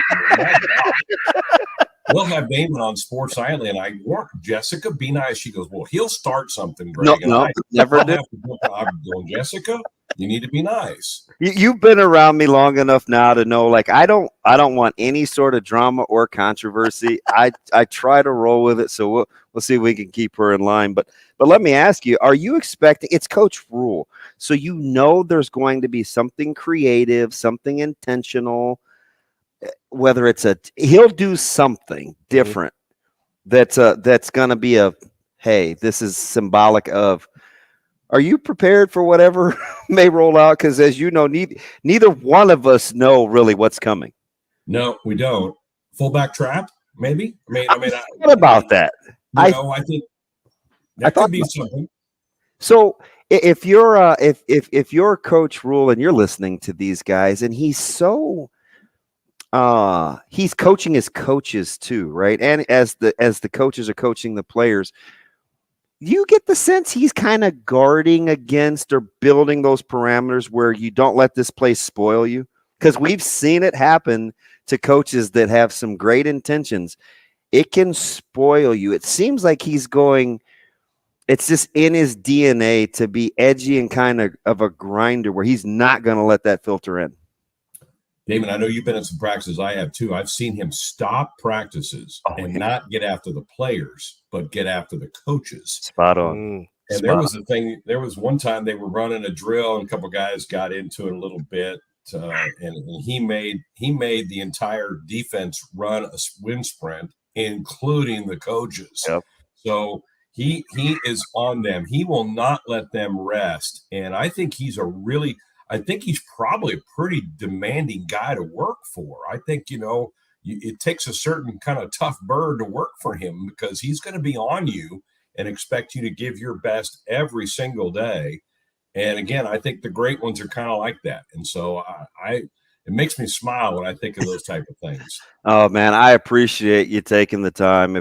As much as you can allot, we'll take you. I'm looking forward to Saturday. You've been a total blessing for me. So I appreciate your time and your professionalism. You bet. I'll bring the oatmeal cookies. Thank you. Somebody with some taste. That's Greg Sharpe joining us on Cream. Thanks, Greg. He's fantastic. I'm telling you. He's like. Are you kidding me? Low key funny too. No, I mean the Kansas story was terrific. Yeah, we need. So we're gonna bring her back. I'm not gonna play the victim and violin and say she's mean to me, but so she's mean to you. Is she a little mean to you? There's very much. Listen, no, she's a professional, right? So and there's very much an edge. Okay. To her because she's very serious about her job. Sure. And that took some getting used to because she gives as good as she gets. You do not call timeout. There's been a couple of times I wanted to steal some of her keys to the game, though. Yeah? Yeah, she's not having it, though. Well, because she'll give hers, and then, Greg will come to me and say, hey, and I want to say what she said. I like what she said. I'll have what she's having. But because, I'm like, so sometimes, like, just because it's not recorded, right? We're rolling, and it's like, so sometimes I'm just like, wow, there's a couple of those in there that are really fantastic. Especially if you guys don't like compare notes before the game. And like, we don't. There's a really if you guys are both seeing the same thing, there's a decent chance for overlap, right? And she's right there, right? Because she can feel and she can hear. Yeah. I remember at Iowa, I shouldn't say anything good about her, but so one of the things I do appreciate, she listens to the broadcast, because even when I'm doing that job, sometimes that's a key. Yeah. Right. I'll say something to Greg out loud. Like I'll say, hey, I wonder, I remember one time at Iowa, I was like, if Coach Joseph is having this conversation, she's listening. Mm-hmm. She'll come back in my ear like 2 or 3 minutes later, and she'll say, yay or nay, this is happening. And then we'll use it on air. Oh, that's really good. Yeah. Like those are the things that people don't get. Yeah. But really enhance the broadcast, because it's not that she has an open mic, but she has an open ear. Right. So it's, and that's really helpful for you because that stuff works. She's not on air for that, right? So people don't understand that that's her contribution. And it makes it seem like I know what I'm talking about. Yes, it makes her team look better. Yeah. Right. Zero question about it. That's one of those selfless. So deep down, team things, right? That's actually nice. Which is great. I mean, like that's a great team move. I'm gonna have a hard time managing my emotions. Shane, do we have time to get Kim? We always have time to get to Kim. Oh, I will make time to get to Kim. Here we go. Kim, welcome into Coffee and Cream. How are you? Well, I'm okay, but I've got a bone to pick with you. Oh, man. I didn't do anything. Oh, but you did. Okay. Oh, gosh. What I do? Yeah. It was about half an hour ago. You said Michigan Lance. Art's calling in. All I need is Don Juan now. They're my guys. But Kim, you call us. I was just talking about converting my former listening audience. Occasionally random mic call, so I get my random mic fill. You call, so I just need to hear like the voices of like Don Juan and Art. Sure, okay. I need to hear mine. That's fine. No, that's fine. But you were the first. All right, I got Ravi. Ravi. See, Kim, I thought he was just listing off people that are mean to me, and you're not mean to me. So sorry. Well, she likes Verzal, and he's mean. No, I'm mean to DB. Yeah, she is, which I'm okay with. I don't understand because you're nice to Verz, and he's not a nice person. I'm actually nice. You make it so easy. Oh, so she's picking on you. Yeah, she's picking on you. You know, like Matt Versal, you're one of the sexiest people in the world, but you're not one of the most beautiful. How does that happen? See, it's stuff like that. It's stuff like that. I made a promise on Twitter. Did you see that? What'd you promise? Meatballs. Oh yeah, I saw that back and forth. I did, yeah. But did you see how many views Ravi's tweet got? It's like at 40-some K. We love us some Ravi. Well, thank you. This was a long time coming. Are we really, sure honestly. he's not? Is he not an acquired taste, Kim? I'm like, unlike your meatballs that everybody loves, is Ravi not an acquired taste? Does he need sauce? I've been told I'm an acquired taste too, so it's fine. Right? I don't care. I'm in good company at least. Yeah. Hey, so are you happy? Let me get you out. Nebraska, it's not for everyone. Wow. Let me get you out of here on this, Kim. Are you happy so far, all things considered, with the Nembhard news so far about the Jays offseason? Yes. What I'm not happy about is people being horrible to Nembhard. Yeah. Yeah. The dude's got to do what the dude's got to do, and nobody knows. So, It's fantastic, Kim. Yeah, I am. And as long as they keep Mason, because, I love Mason Miller. Me too, Kim. Me too. So who are you banking on, Miller, Trout, or Jason Green as the next up? Any? I think Miller's got to be the next up. We'll see. And he's got to put some weight on. Hey, Ravi, get a hold of him. Put some weight on that. Hey, you're the one. All he's going to do is bench if he hangs around Ravi. You're the one with the meatballs. Let's go. We can tag team. We'll put some weight on Mason Miller. There we go. Thanks, Kim. Coming up, more time for you. It's a little bit of an open segment. Ravi's got one more question he wants to ask me, so let's see if I can get off the zipline hot seat. Back after this on Coffee and Cream.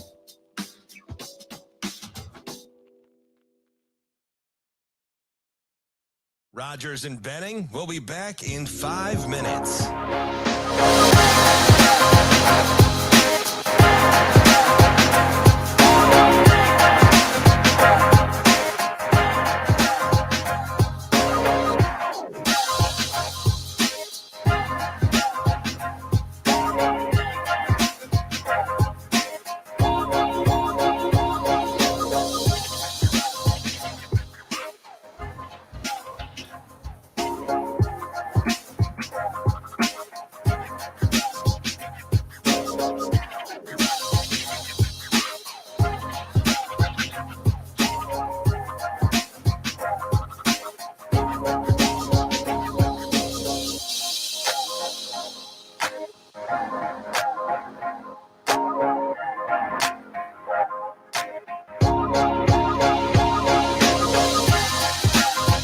Rogers and Benning will be back in 4 minutes.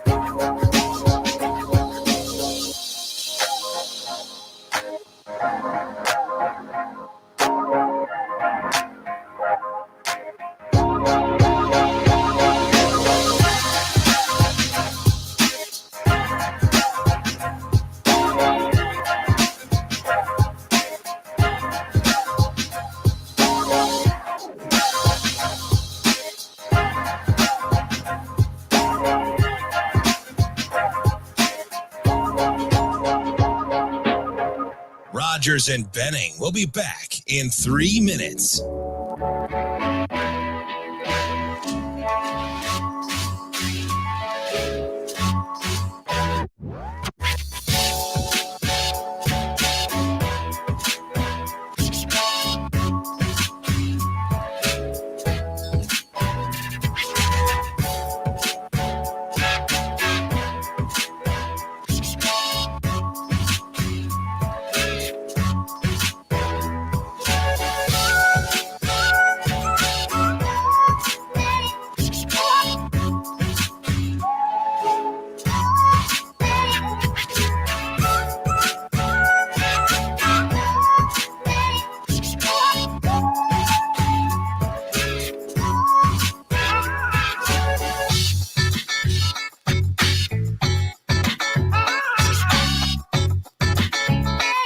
Rogers and Benning will be back in 2 minutes.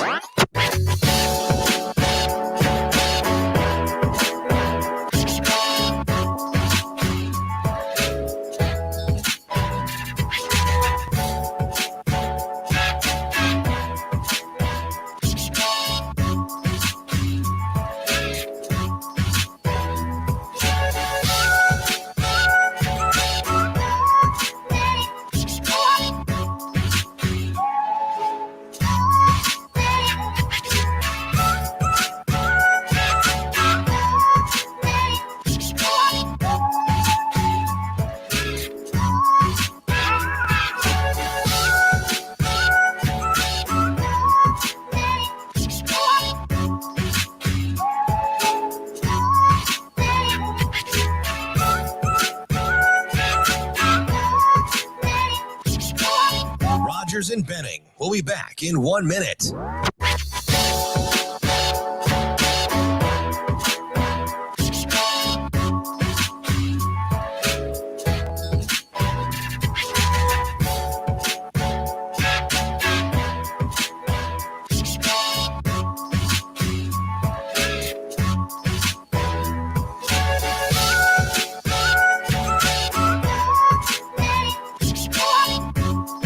Rogers and Benning will be back in 30 seconds.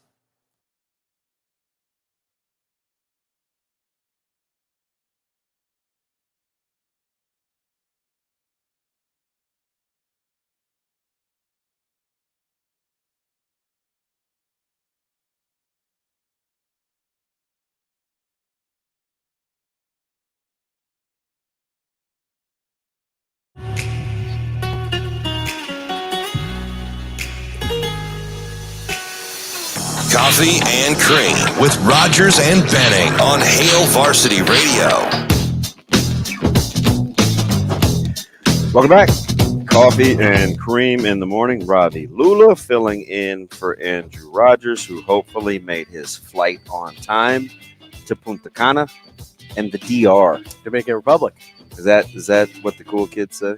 DR. This is totally an old guy, young guy show, even though you have the oldest soul for a young guy. Yeah, I'm a curmudgeon deep down at heart. That's crazy. Yeah. I'm finally aged into my personality. Wow. You get that from your dad? Probably. Because your mom's you describe her as kind of a gentle spirit. She is. No, she's really sweet, and she's very like she'll talk to you like she's very bubbly's probably too much, but like she's a sweet lady, like right? Colby Calais. Not quite. My dad is very much like it's about the most Anglo thing I'll say on this show all morning. We'll see. Maybe. It's gonna be hard to beat. Colby Calais is gonna be hard to beat. Hey, what nationality are you? Nebraskan. Michigan Lance must be teaching. He must be in school because he didn't call back. Oh no, but he hit me up on Twitter. Because I have not been on. So this is the downside of being in the one chair. Or maybe I have not been on social media a ton. Yeah, so he goes. It's hard for me to multitask. He goes. MJ is the only player in history who gets praised for his losses. So first of all, we're gonna go back to this because he's apparently still listening. He goes, he dropped 60 in a game, and they edited it together like he didn't lose by 20. First of all, that game went to overtime. All right, he didn't lose by 20. That game went to overtime. The game where he dropped 63 against the Celtics. That was an overtime game. All right, so let's not act like he lost by 20, 30 points in that game. He single-handedly drugged that game to overtime against a much better Celtics team. Yeah. All right. Yeah. And if Larry Bird wants to call him God disguised as Michael Jordan, maybe Lance shouldn't argue with Larry Legend there. Just gonna put that out there. Are you just saying? I'm just putting that out there. So that was my problem with the conversation yesterday, which is why I brought up the fact that Michael Jordan actually made the playoffs with the Bulls every single season, because they were trying to use that in connection with but he scored 60 and they lost by 20. None of that is accurate. None of that is accurate. Listen, if you're not a Michael Jordan guy, that's fine, but be accurate about it. Like, you listen, I'll sit here. I'm an MJ guy, but if you want to sit here and tell me that LeBron's the GOAT, like, I don't have a great argument against it. It's my preference is Jordan, right? But I don't have a great and I think that's probably the consensus if we're being honest. And I don't have a great argument against LeBron. You can give me the longevity, you can give me the scoring title, you can give me all the titles, just the way he plays the game. Like, sure, if you want to go LeBron, I can see it. At that time, by the way, unless you were in a major market city like Boston or LA, you probably were a Jordan guy. I mean, Jordan was the guy. Yeah, everybody was about Jordan. If you weren't actively rooting for a team that he was hurting, then you Detroit or something like that. Detroit, the Knicks later on in the 90s, you were a Jordan guy. So anyway, I'll get off the Jordan thing. He came up in the Twitters while we were talking to Greg Sharpe, so I had to issue a correction there on his they lost by 20 when he scored 63 against the Celtics, because that's not what happened. And yeah, the Last Dance made him look great. You know why it made him look great? Because he was freaking great, man. I don't know what to tell you. You can't listen. I evaluate basketball players. You can cobble together like 2 or 3 minutes of highlights, no matter how bad you are, and make it look decent. You can't cobble together 10 hours of footage and leave quite a bit on the cutting room floor if you weren't great. Yes, indeed. So I'll leave that there. So what's that? Exactly. What's that? With regards to now you threw me for a loop. Sorry, I can't deal with the slander. Like, if you've got a preference, that's fine. I can deal with that. Yeah. But don't come after like Jordan wasn't who people say he was, because he was. He's exactly who people say he was. The GOAT. He's at the time he was certainly the GOAT. You're dang right. And the resume speaks for itself. I'm just saying, if you want LeBron, you want Kareem, I'll hear an argument for Kareem. I'll hear an argument for a handful of different guys. But don't make the argument for them. Don't make it against Jordan, because that's not real. Hey, by the way, that clip you just played from Nebraska, he still texts and DM like Nebraska's in the deal. Yeah, he'd be my guy. That Nebraska. Yeah, and probably this guy too. Are the elderly fans down in Florida different than the elderly fans here? Nebraska boy, Mike. I better check on him, by the way. Make sure he's doing okay. What does that mean? Yeah, I don't know, Mike. It has been a good offseason for Nebraska basketball. It has. They're getting some guys. Yeah, they'll host. Hunter will be here this weekend, and I think Trelly's coming next or the week after. But they are going to be separate weekends. Yeah. But they're already in a little bit better spot than I thought that they would be. Yes. At this point, there was some concern for sure because of who they're losing, right? Yeah. I'm still floored that they got Koa Pete on campus already. Yeah. No, I'm telling you, like, he's got nice game. Yeah. My only knock is probably got more to do with his age than his actual talent. It's he's not very physical. But again, I'm watching him as a freshly turned 15-year-old. Sure. Now 16. Not a ton of hyper physical 15-year-olds. No, he's skilled. Not super sudden, but he can get to spots on the floor.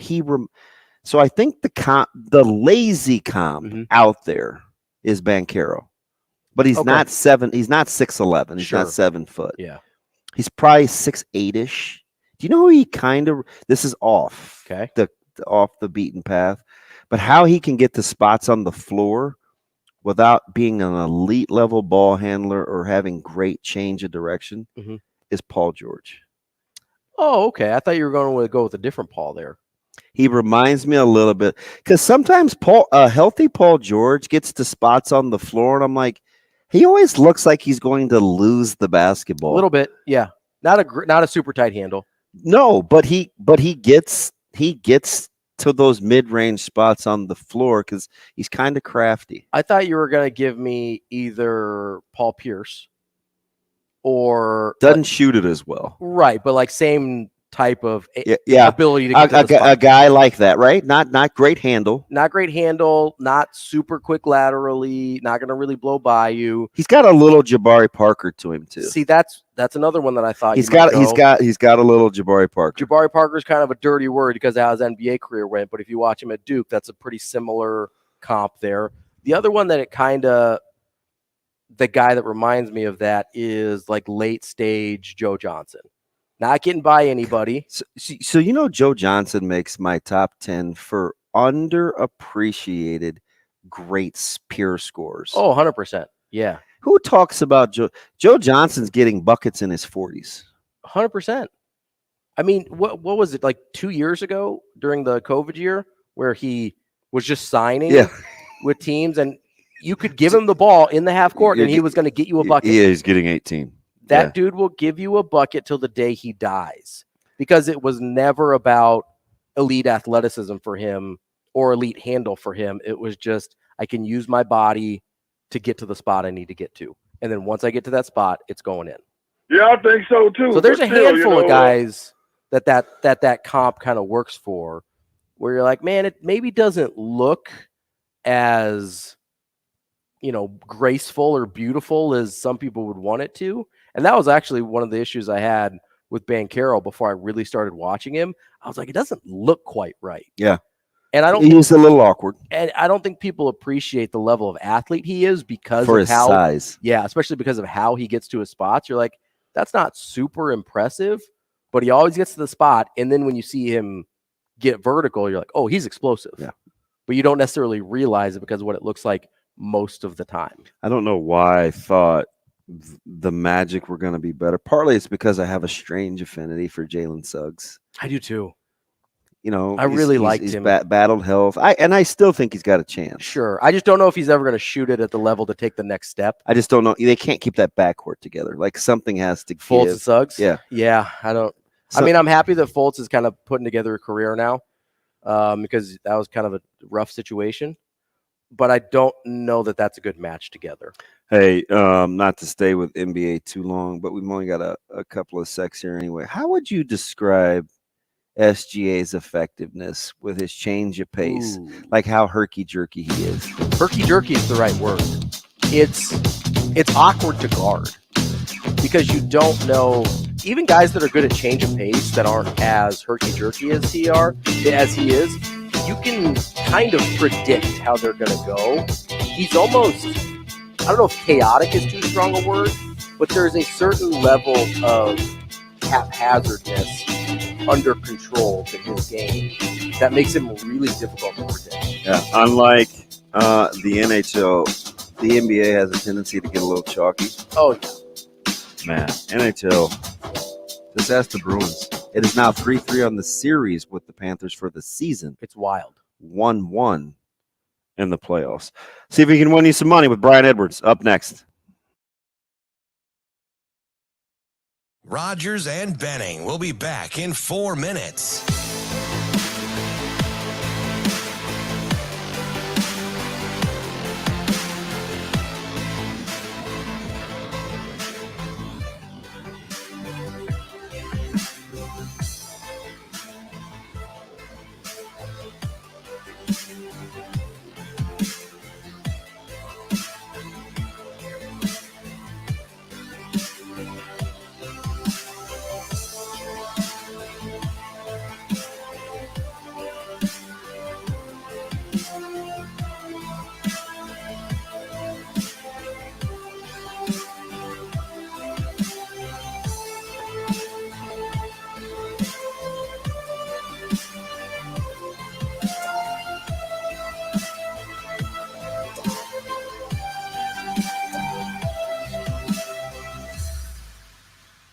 Rogers and Benning will be back in 3 minutes.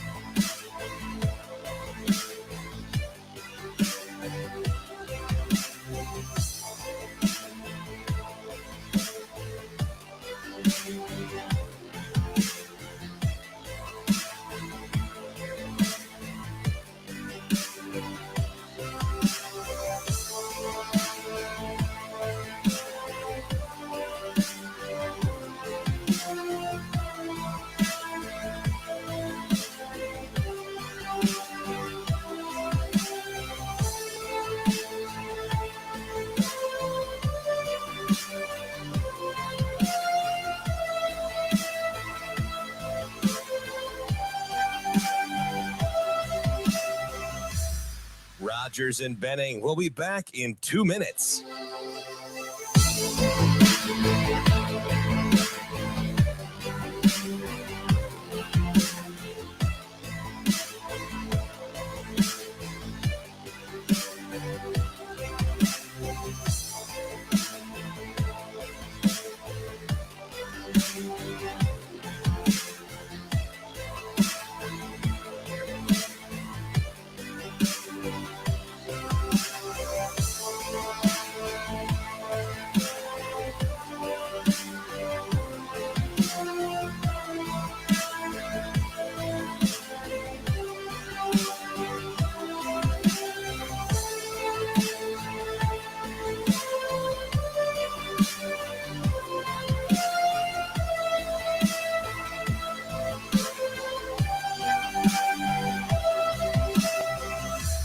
Rogers and Benning will be back in 1 minute.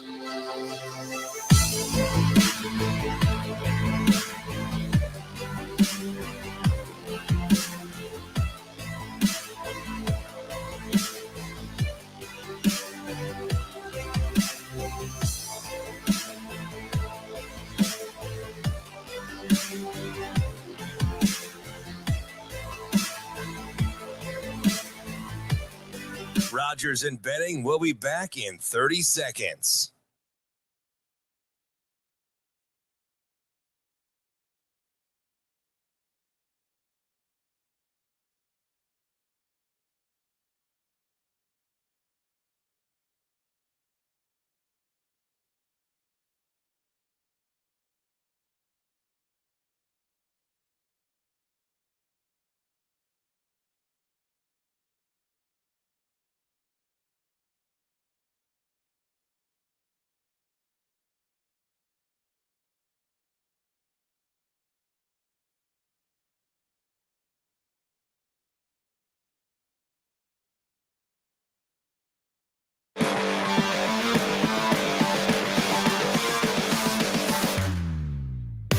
Coffee and Cream with Rogers and Benning on Hail Varsity Radio. Now, Vegas insider, senior handicapper, and fan of the cold Budweiser bottles, Brian Edwards. It's got to be touchdown, touchdown, touchdown. Brian Edwards. I don't really love it. Brian Edwards. The way they're using the cream cheese to butter the bagel. Brian Edwards. I'm going with the cowgirl. Here is Brian Edwards. As we welcome in the legend from Major Wager. He's the guy that will try to make us some money. Had a hilarious episode a week ago. Just random people walking his. He's just trying to be a good uncle, watching his family play some sports. People just gallivanting all around the house. B, good morning, man. What's up, buddy? The way they're using the cream cheese to butter the bagel. Good morning, buddy. How are you? Oh, here we go again, B. Are you on the mute button? He's like, oh my gosh, my mute button. Okay. Am I here? There we go. Boy, you're hilarious. It's early today, gentlemen. Listen, so next week we're going to be perfect from the jump. You're probably still traumatized about your Hawks. Are you okay? Oh, not really, man. But it's a bad matchup, though. Yeah, you're right. I mean, Tatum is so good. Brown is so good. I mean, Horford, they might all three be Hall of Famers. Marcus Smart's probably one of the top 10 perimeter defenders in NBA history. Yeah, it's a tough matchup. I think we might get one, maybe if we're lucky, but it's probably going to be a gentleman's 5-game sweep, if you will. But, yeah, I'm a little traumatized by it. So let me ask you about the Hawks and their future, right? We joked last week about maybe there need to be some more reports about moving off of Trae Young, and I'm sitting next to a hoops head in Ravi. What do you want his future to be in Atlanta, if any at all? Yeah, man, that's a great question. I'm not there, obviously, so I don't. We hear all these rumors how teammates don't like him and all this stuff, and I don't know. They got to bust this thing up, though. I think DeAndre Hunter maybe is a guy to move. Now I don't know what you get back for him. Because look, I want to keep Okongwu, and I think Capella's only got 1 year left on his deal. He's maybe another part to move. I mean, I love Capella, veteran. Damon, I don't know. What do you guys think? What do you guys think? I mean, I think we have so much talent, but we don't get stops. We can't get stops, and not just in the playoffs. We just can't get stops in general. And DeAndre Hunter is supposed to be our defensive ace, and I don't know. What do you guys think? If you move on from Trae Young, what role does Murray become your lead guy? Well, but is he gonna commit to us? He's only got 1 more year left on his deal. See, that's what I'm saying. Like, you have to you can't move on from both. No, heck no. I don't think. No, I don't think. But I think figuring out those two, because I think Colin should be okay. And you think Bay takes over for Hunter if you move on? I think so. Now, he has not played good these last 2 games, but ever since we got him, he's played well. I'm sorry, you go ahead. Go ahead, Robbie. I'm not a Trae Young guy. I've never been a Trae Young guy. No. So my solution is to move on from Trae Young, but I also understand the difficulty there of you have to replace 25, 30 points a game, right? And some of that can come internally, but you're going to have to get a real piece back for him. It can't just be draft picks, because the Hawks are in a place where they want to be contending right now, not just, hey, let's try and rebuild this thing, unless they tear all the way down and get rid of everybody, right? Which I don't think they want to do. So that's where the Trae Young piece becomes tricky, is because he's too good to give away for spare parts, but he's probably not good enough to get you where you want to go. And so you're kind of in purgatory with him. Yeah, I wonder if you could package him with Hunter or Capella. I mean, you got to get at least one All-Star back for sure. And it has to be the right type of guy, too, like the right type of All-Star. Yes, correct. We got problems, guys. It's a strangely built roster, honestly. You're right. There is a decent amount of talent there, but it's never really made it should make more sense than it does. And to think this roster got rid of McMillan. Yeah, I mean, well, it's easier to get rid of a coach than it is to get rid of Trae Young. Yep. That's the problem, right? Because that's the other elephant in the room with Trae Young, right? Is that he's such a huge defensive liability that he has to get 30 a night to break even. Sure. Yeah. Yes. I mean, really, I'm not trying to be mean, but that's you're absolutely accurate. That's right. So B, let's start here, because I didn't think the line was right. I thought maybe the Clippers would be favored at least to pick them. They're actually catching points, which makes me a little leery. They're getting 2.5, 3 in some places at home against the Suns. Yeah, I got to go to the Clippers here. I just love how Kawhi's playing. He's just the best player on the court, and we got a lot of studs. I mean, maybe Booker was the best player on the court from mid-second quarter on in Game 2, but Kawhi was definitely the best player on the court in Game 1.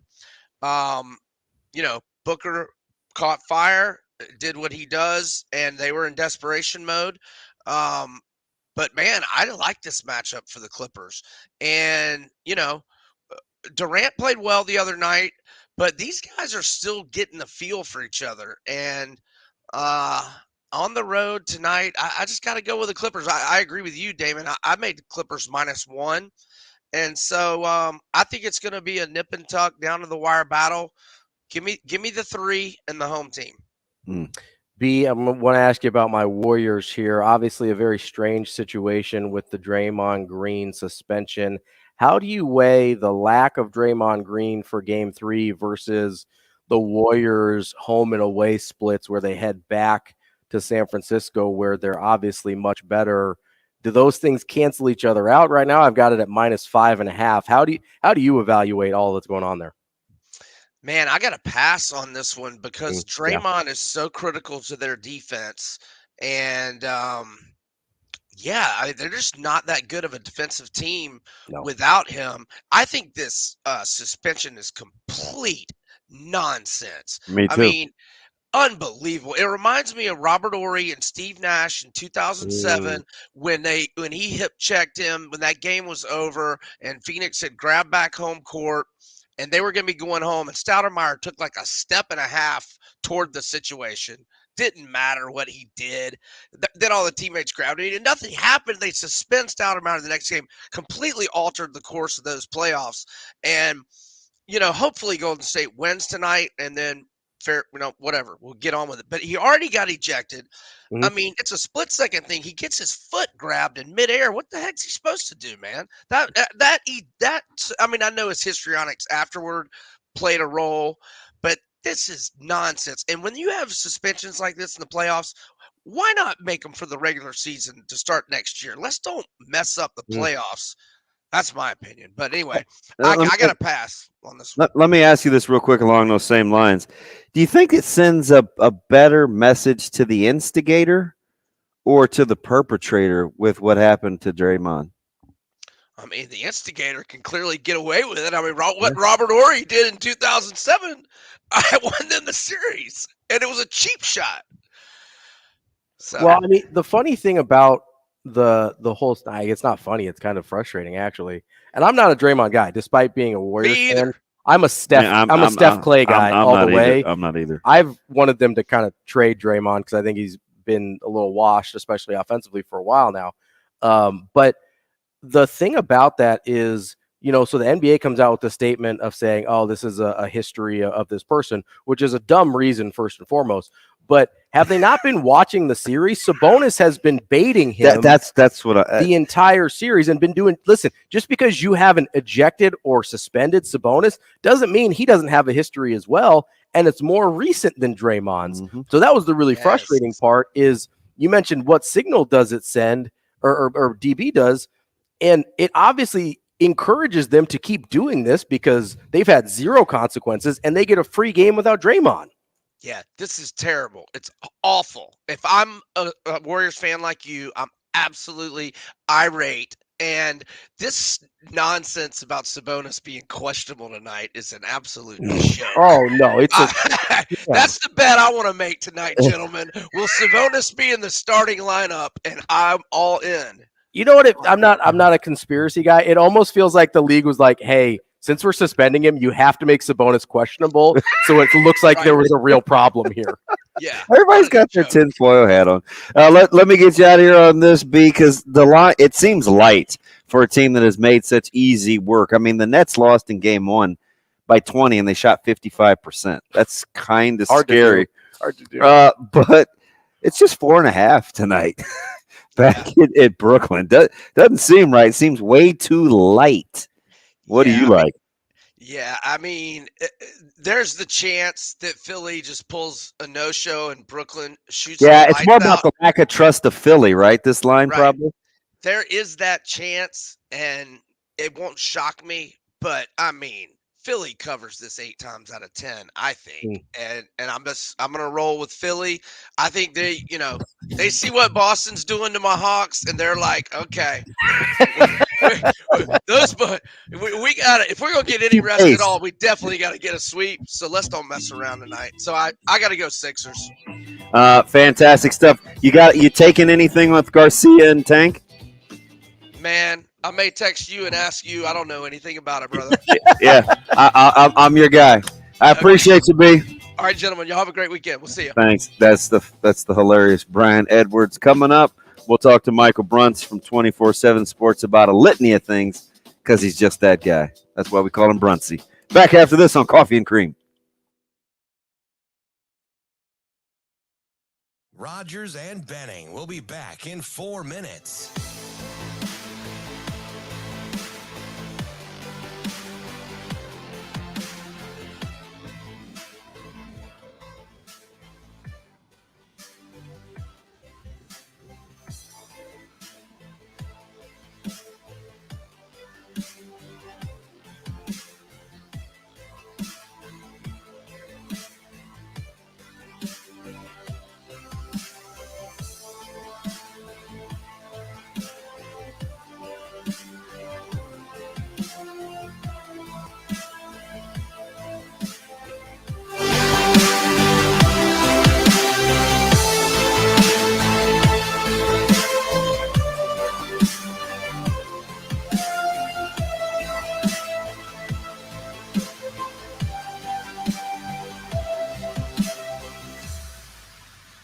Rogers and Benning will be back in 3 minutes.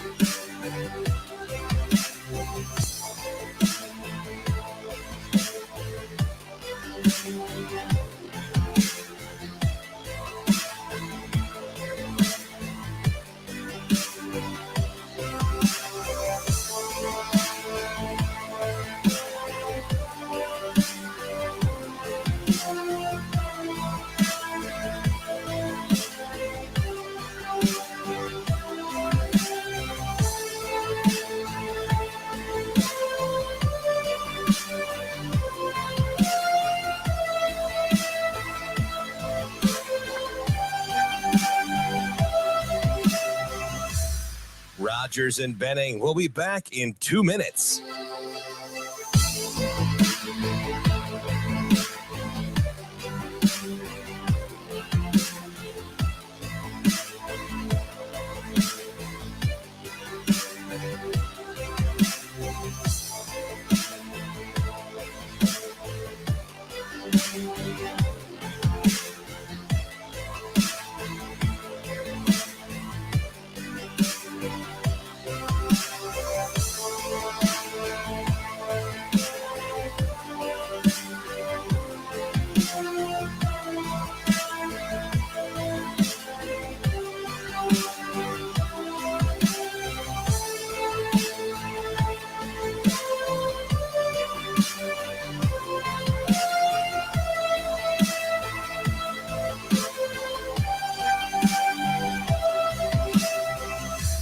Rogers and Benning will be back in 1 minute.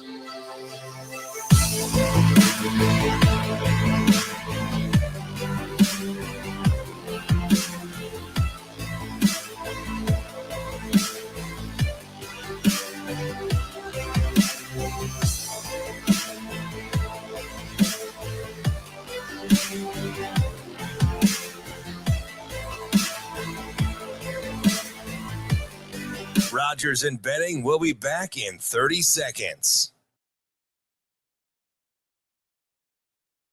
He is. I think there's a healthy competition there. I think that,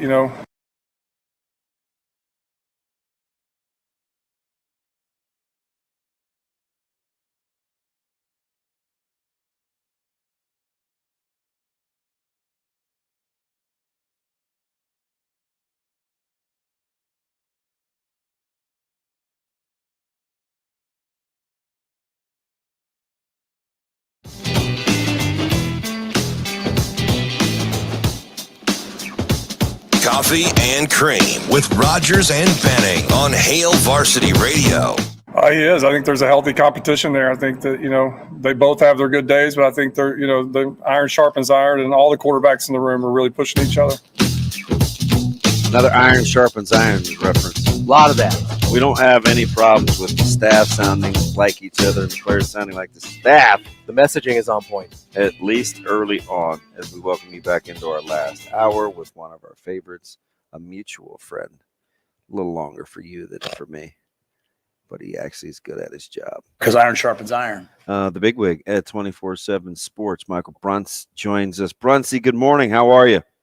Not bad. A lot of steel talk around spring ball, huh? Steel, baby. Real Steel. One of the most underappreciated Hugh Jackman movies of all time. Iron sharpens iron. Is that the robot boxing movie? Yes. Hater? No, I'm just asking. I haven't seen it. Bruntz, thoughts on Real Steel? Have you seen it? No, never seen it. Sorry. I watch a lot of bad movies, man. Don't mind me. Hey, worst news dump. The A's or Draymond Green's suspension on the night of the playoffs? Well, I mean, I woke up to the A's news. I went to bed early last night. I was pretty proud of myself. I was doing the adult thing well. Got a good 8 hours in, and then blammo, just dropped right on you when you woke up. So that sucks. That really sucks. But I'd go A's. Draymond Green, it is what it is. I was born in Sacramento. I'm a long time Kings guy. Oh, Bruntz is lighting the beam over here. But wait though, Bruntz, you called your shot a couple weeks ago. Like you saw this coming. The A's stuff? Yeah. Yeah, no, it's been headed this way for a while, but like it's like I tweeted, it's very on brand to release it at like midnight. Like you're doing it in the cover of night. Cloak and dagger. They suck. Like the ownership group really sucks. I should probably stop. I'm going to get you guys in trouble with the FCC. But no, it's okay. You can say anything once. Okay. Oh, that's good to know. Yeah, it's. I don't know. It's been headed that way. I don't know. Like, what do you do? I mean, Ravi, you're a Red Sox fan. Damon, you're a Dodgers fan. Yeah. You don't have to worry about this crap. What do I do? Oh, I mean, okay. So I can talk a little bit about my greatest concerns are sweat and rosin. That's it, Bruntz. Yeah. And trash cans. I can speak to a not awesome ownership group, at least lately. Not to the same degree, obviously. But like just deciding you didn't want to pay Mookie Betts because you'd already given. Never forgive that. No, because they gave David Price and Nathan Eovaldi like $200 million between them, and they're like, "Oh, we can't afford the second best player." Oh, letting Bogarts go, no big deal. You always harken back to Mookie Betts. I don't love the Bogarts thing either, but I really started to sour after Mookie Betts. No big deal. You guys understand that you're talking about paying players more than the Oakland A's entire payroll is, right? Like, yeah, no, I do. We're not even. We're not even in the same stratosphere here. No, I understand. We are not the same. Well, you did let Reggie Jackson get away and Raleigh Fingers once. Yeah, Connie Mack let somebody go in Philadelphia back in 1906. That's how far back you got to go. So I gotta ask, Bruntz, are you gonna follow to Las Vegas? What's the plan? I'm leaning no right now. I don't know why I should. I'm not going to support this ownership group anymore. Are you going to adopt a new franchise? No, wait a minute. You're an old soul. You don't do that. Who are you, Schaefer, leading the Sonics? You don't let somebody keep spitting in your face.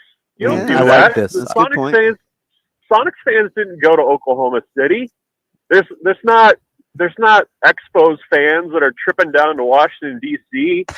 to watch the Nats.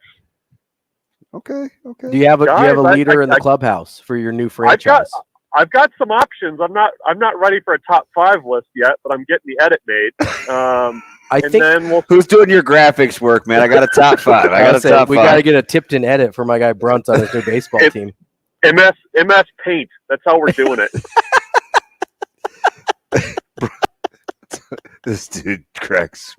Bruntz, you're good at this. What's Coach Rule's kind of antics and his ability for situational awareness. What's the first play roughly, or what's the wrinkle we see as a tribute if we're going to make some odds in Vegas? Well, Satterfield, when they played here, when he was the OC, they ran fullback trap as their first offensive play when he was at Chattanooga. Yeah. So he said, "Go back, watch it. That's it. Watch it. We ran trap." Can I throw out a suggestion? Or it might be too extreme, but can I throw out an idea here? Yeah. Black 41 flash reverse. Wouldn't that be something? They've been working on that all spring. That's the only thing they've been working on is perfecting that one. Well, that's play. like his most favorite, that's like his best moment as a coach, right? We may have to put that on the board. That's the first time I've heard that. That's Soch's like highlight moment as a coach in Nebraska, right? Is that on the board? Is that on the board, Bruntz? Yeah, you can do that. I wouldn't also mind. I would appreciate this one. I don't know if other people would really appreciate it, but like the kind of the option, kind of looking at, and then the quarterback drops back a little bit, hits a wide open tight end, like Tracy Wistrom out there. That's what I'd be looking for. But yeah, I think that deserves to be on the board, Ravi. I think that's a good one. What if everybody wore like 45? He's not Jackie Robinson, man. Like you put somebody in like an old school 45 jersey with the right stripes around the sleeve, and like they get the ball. Like it's going to be something. It's Coach Rule, and he's creative. Yeah. No, I think it's got. You'll see a fullback early on. I think that's where it'll go. How would go ahead? I was just saying, I'm trying to think who's even wearing 45 right now. Who that would be? That would be Judd Davies. Miller North, great. I tried to listen. I'm keeping it current with you guys, right? So Bruntz, if we're doing this thing correctly, you've got a couple of different eyeballs. Are you doing the tennis thing with the spring game in Nebraska baseball being on the road? This is a huge series if you want to be who you're supposed to be in this baseball conference. It is, and you're also on Friday night facing probably the best arm in the conference. I mean that's a guy touches 100 with a slider to pair with that. That's tough with Brody Breck. But yeah, I mean if you're talking about competing for the title, I mean this is a game you got to get. It's one of the few left that can actually help you RPI wise, so that there's that piece of it too. But yeah, I mean, Nebraska has done okay in these types of big series so far. We'll see if they can keep it up. But yeah, I mean, it's the Nebraska-Iowa games have tended to be pretty back and forth, I think, recently. I'll probably be more focused on the spring game on Saturday, but it's a sneaky big one for the baseball team between this series and the road series at Maryland are both really big for whatever the conference standings are going to look like. Bruntz, with Nebraska, you mentioned the RPI. They're at 110 right now heading into this weekend series. I mean, realistically speaking, right, like there's really not enough they can do to be an at-large. Is there? They're going to have to win the conference? Yeah, I mean, that's pretty much where they're at. I mean, and it's been that way for 3 weeks. I mean, it's been, the math has not been kind. I mean, I think, on the field, they look to me like an NCAA tournament team. Statistically, they look like an NCAA tournament team. This is one of the more balanced Nebraska teams I can remember. And just unfortunately, with the way that RPI is calculated, strength of schedule is so huge. And there's only so much you can do. I mean, for Nebraska, you're not getting the conference teams that would actually help you RPI wise. I mean, you're not playing Indiana. This is one of the weird years where actually playing like Michigan State and Rutgers would help you a ton, but you don't have those schools either. And, the non-conference games that you scheduled that you were hoping would, give you a little early season boost haven't done that. So you're only kind of, able to do so much. And unfortunately for Nebraska, I mean, they just have not had a path to a top 50 RPI for quite a while. And that's, you don't want to say the games don't matter, but, the big thing is going to be, how deep can you go in the Big Ten tournament? Because, you probably got to get to at least the championship game if you're hoping for an at-large bid. And certainly, the easiest way there is to just win the whole dang thing. I don't believe in jinx, but you and I are even because you ruined the midweek starter thing by not agreeing with me that Nebraska was going to solidify the midweek starter thing. But a month ago when I asked you about Bryce Matthews and kind of kicking it around a little bit, that was at that time, that was his 7th error and it was a team high. And you were like, well, he's kind of been fielding it pretty well. And since then, it hasn't gone great for him defensively. But having said that, Bruntzy, who's the MVP conference-wise leader right now, Max or Bryce? Oh, oh, I would probably go. I'd probably go Bryce. I mean, because of the moments.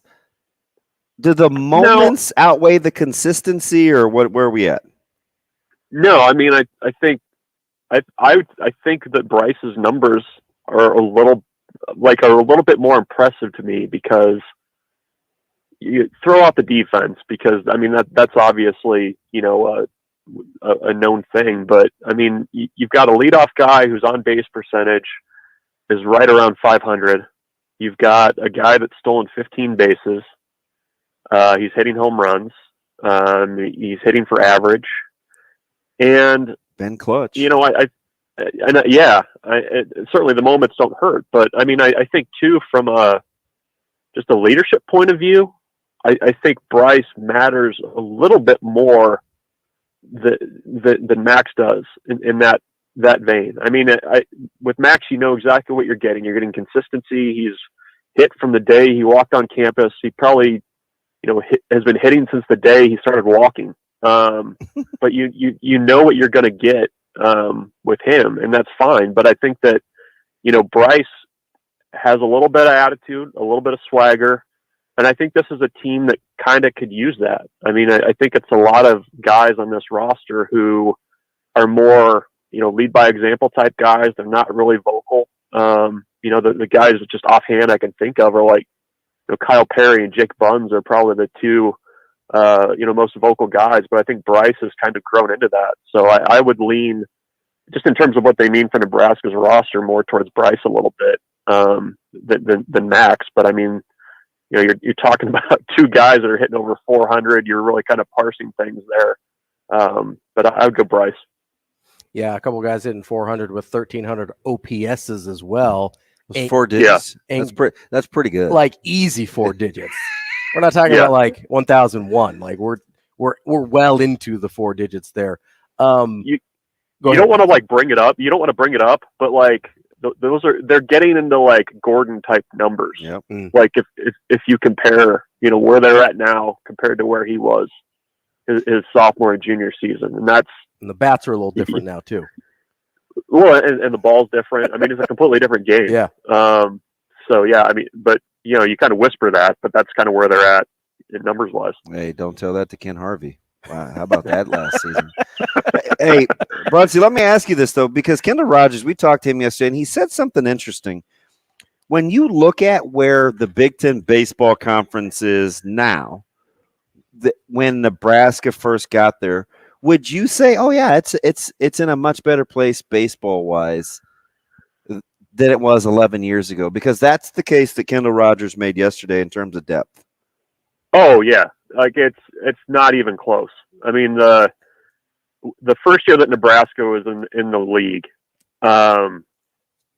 most rosters in the Big Ten, you would have a guy that was like good on Fridays, not like elite, but good enough.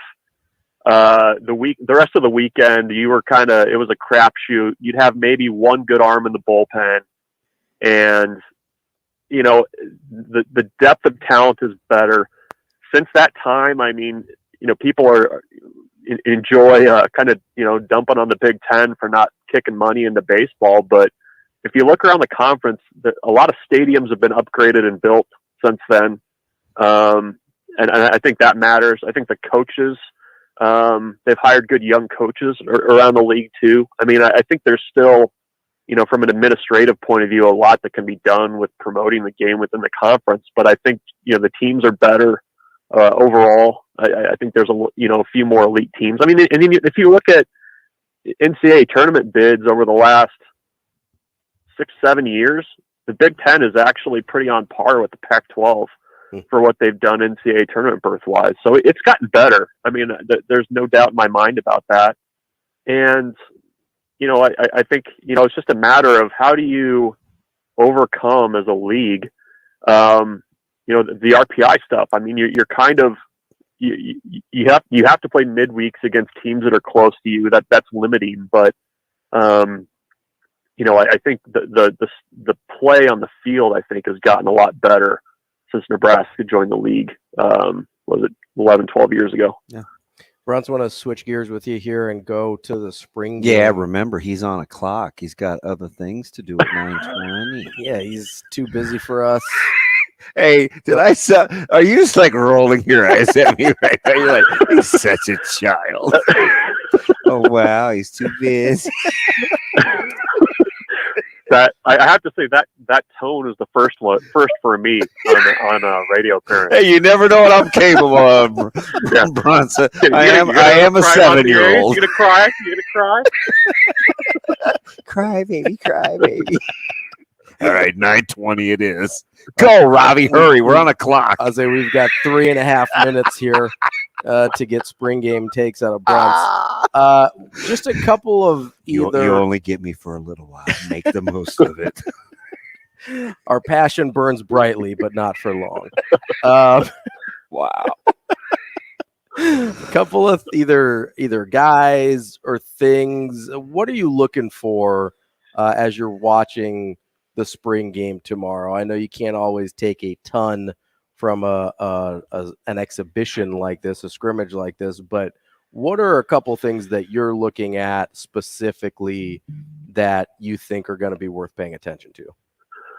Well, the quarterbacks being live, that's noteworthy to me. That changes things quite a bit, I think, in terms of getting a better kind of look at the pass rush. How guys kind of handle contact, things like that from the quarterback spot. I'm curious to see how that plays out. I am kind of eager to see this wide receiver group to see if they've got guys that can win some one-on-ones. I know that's one thing that Nebraska's trying to find is if you have that guy that you can just put on the outside, win a one-on-one and go and get the ball. I mean, obviously, trying to find somebody like Trey Palmer. I don't know if somebody's like that is on the roster right now. We'll see. And then beyond that, I mean, just kind of how, what kind of the framework of this offense looks like. I mean, I don't think you're going to see everything, but, I think kind of seeing how this is going to function, I'm curious to see. I mean, the other thing too, I guess the last thing I'd point to is offensive line. I mean, are they able to pass protect, keep the quarterbacks who are live upright? You go back to last season, or last year's spring game. I mean, the defense really kind of had a field day with getting after the quarterback. I know it was tagging off, but still they could barely stay in front of the defense. So those are a few things I'm looking at. I think with this format that they're probably going to do, I think you'll actually be able to learn a little bit more than maybe what we have in the past. I'll get you out on this one, Bruntz, as we near the end of the clock. Bet more in the headlines. Ready? I'll give you 3. Nash Hutmacher, Maker, AJ Rollins, Omar Brown. I think that Rollins will have the best chance to flash, and I think you need some flashy plays. I think Hutmacher is going to. I think he's poised for a good season, a much better season than what we've seen from him. I'm eager to see. I need to see it a little bit from him, I guess, but I think just the potential for flash plays, I'll go with Rollins, and I think there's going to be eyes on him, just with the position change and kind of seeing what he can actually do. So I'll actually go Rollins, Hutmacher, Brown in that order. Saying nah. Nah. Shane's very disappointed because he is an Omar guy, man. Here comes Omar. Ain't nothing new. Wouldn't have guessed that. Yeah. Well, yeah. Sometimes Shane does the whistle, like, "Hey, yo." Man, that's a big ass dude.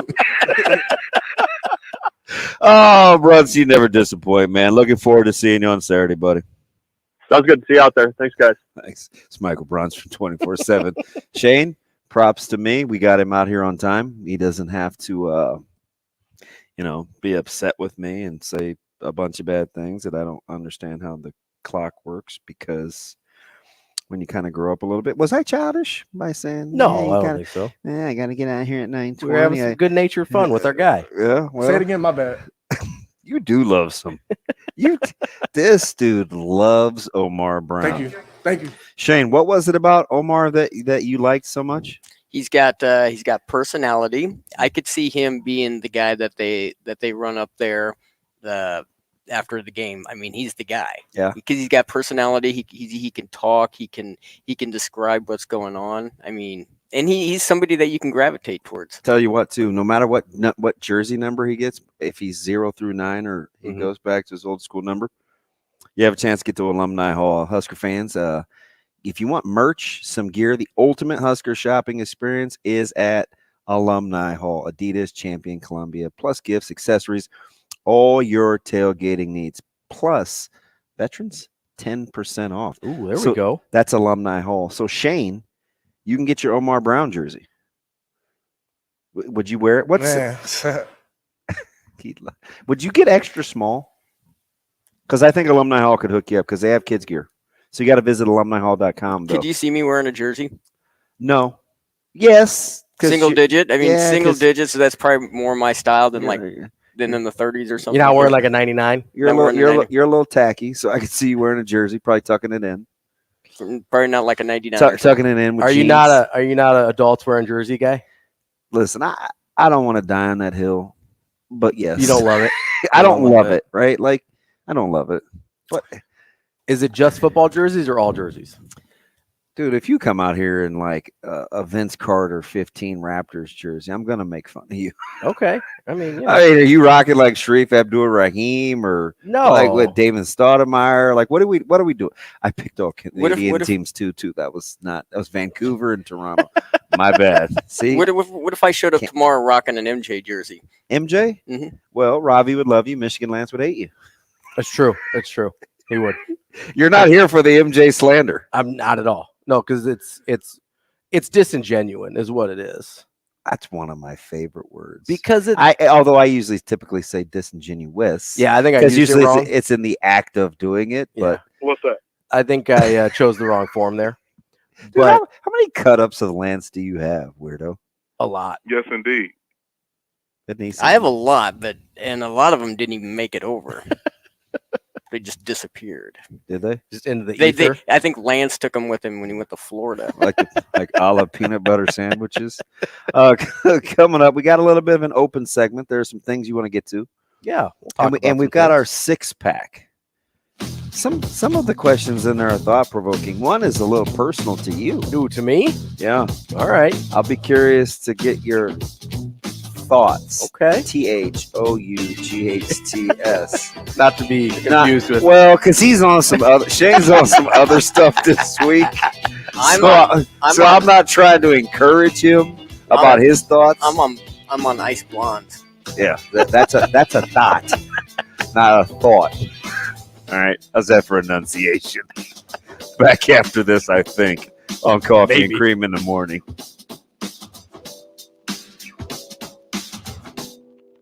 Rogers and Benning will be back in 5 minutes.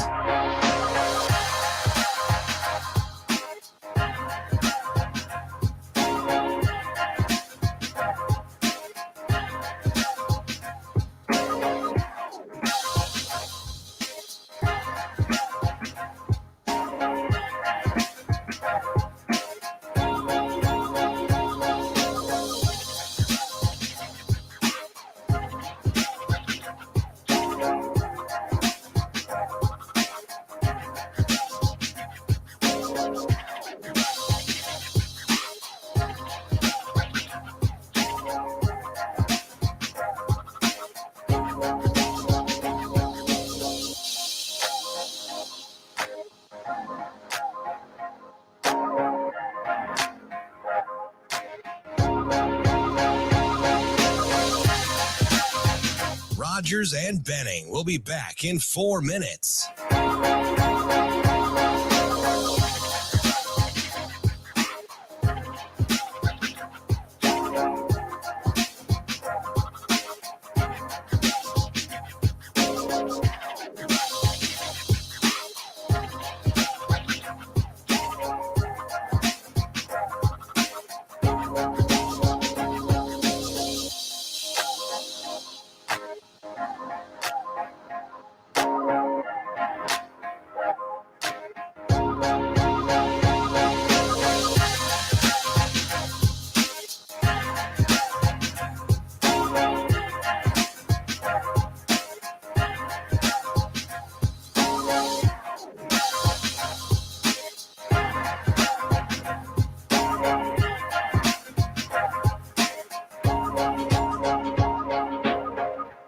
Rogers and Benning will be back in 3 minutes.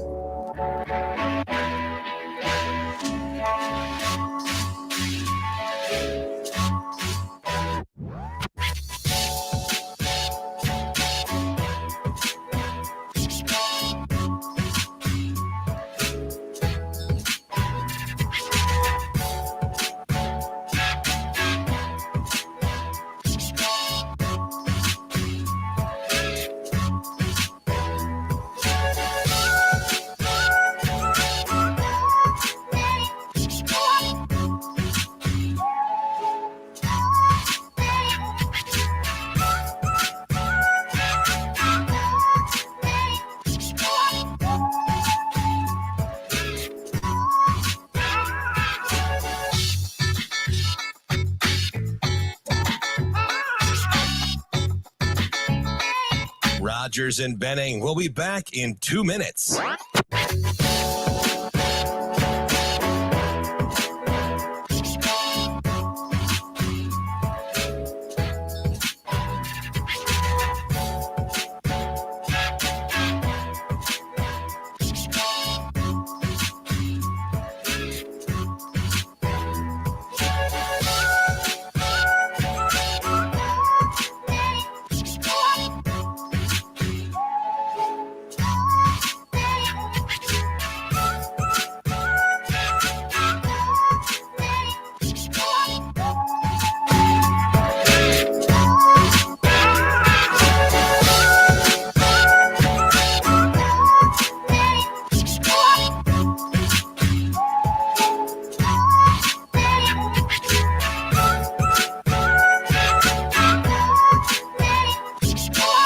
Rogers and Benning will be back in 1 minute.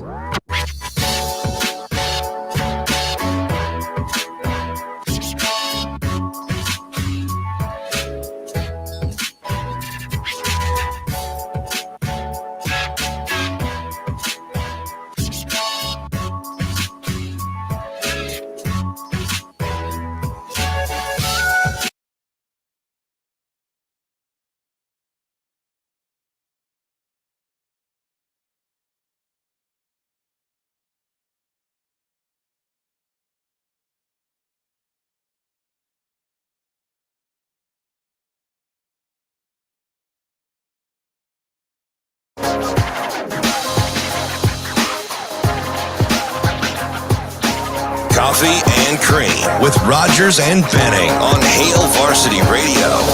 They're calling a TV timeout here after a turnover. Right there. Are you kidding me? You do not call timeouts after a quick change like this. It happens to Nebraska all the time. This is wrong, people. Wrong. I'm fed up. Shame on you. Touchdown, Nebraska.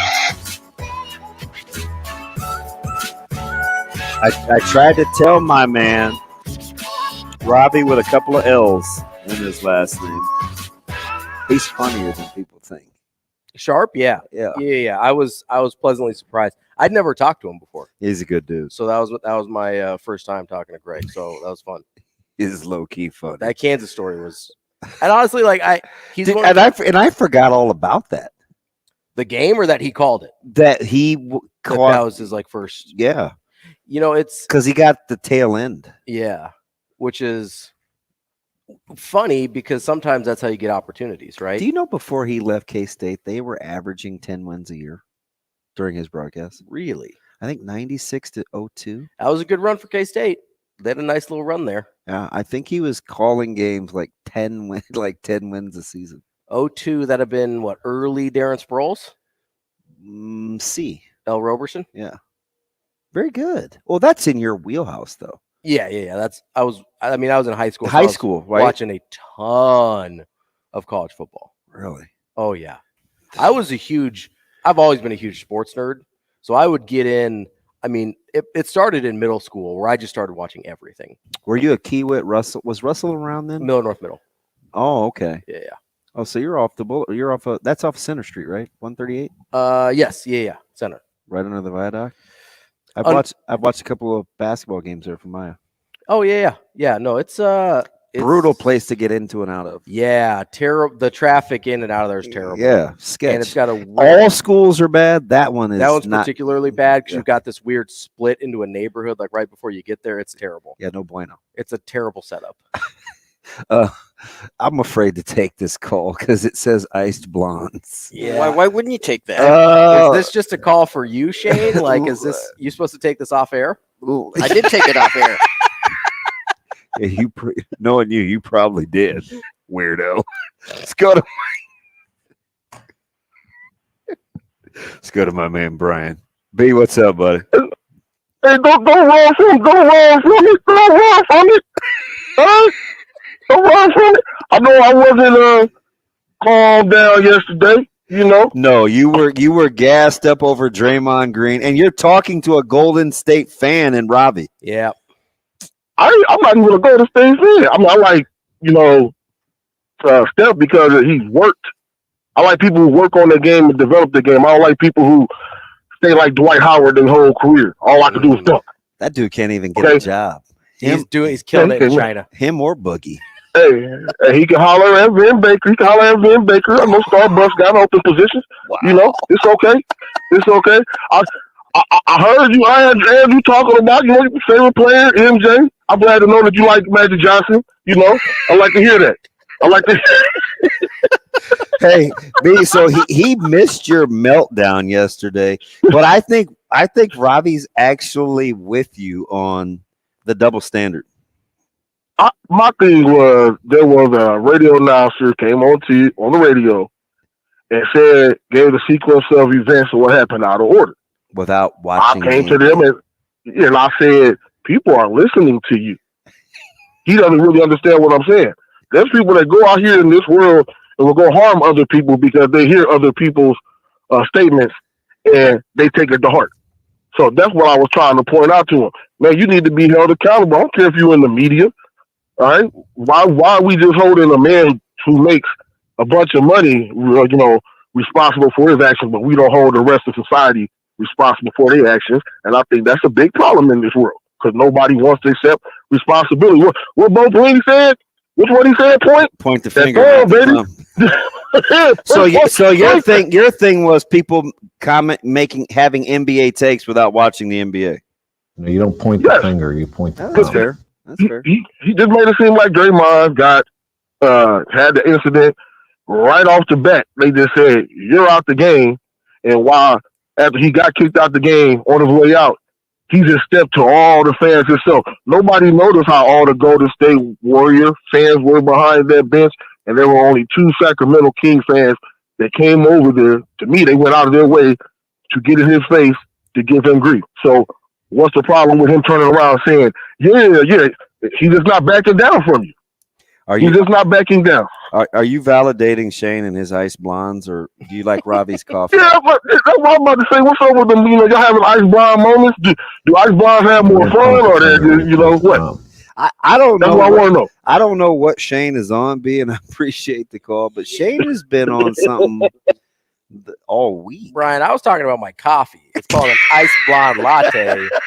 And Shane, with his little head in the gutter over there. Don't put that crap on me. No, we're putting it on you. Is talking about something different. Oh, I like ice blondes, and Shane has just been on one. Brian, so I'm not really sure I'm not sure what it means, except for it's my coffee. Doesn't everybody like them? No. Everybody. No. B, let me ask you this real quick. Did you see JJ Redick's thread? He's gone. Oh, is he gone? Yeah. We were talking about it, right? That was you I was talking to. Yeah. You saw JJ Redick's thread. Which was very, very good. On Sabonis. Yes. Because that's why you have to watch the game, right? And not just the game, but the series. Because there was incidents, and I think JJ Redick's right here. I know people hate on him a lot because of the plumbers and firemen comment or whatever.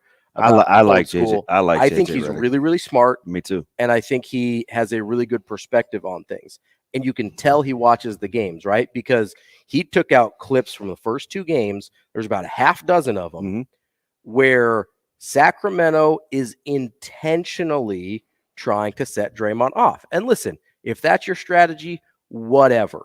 Okay. But then if you're the NBA, you can't reward that strategy. It's the same thing people used to do to Rodman back in the day, right? And Rodman would do it right back. Rodman would try and bait Karl Malone, and Karl Malone would try and bait Rodman. And so it was a back and forth thing, right?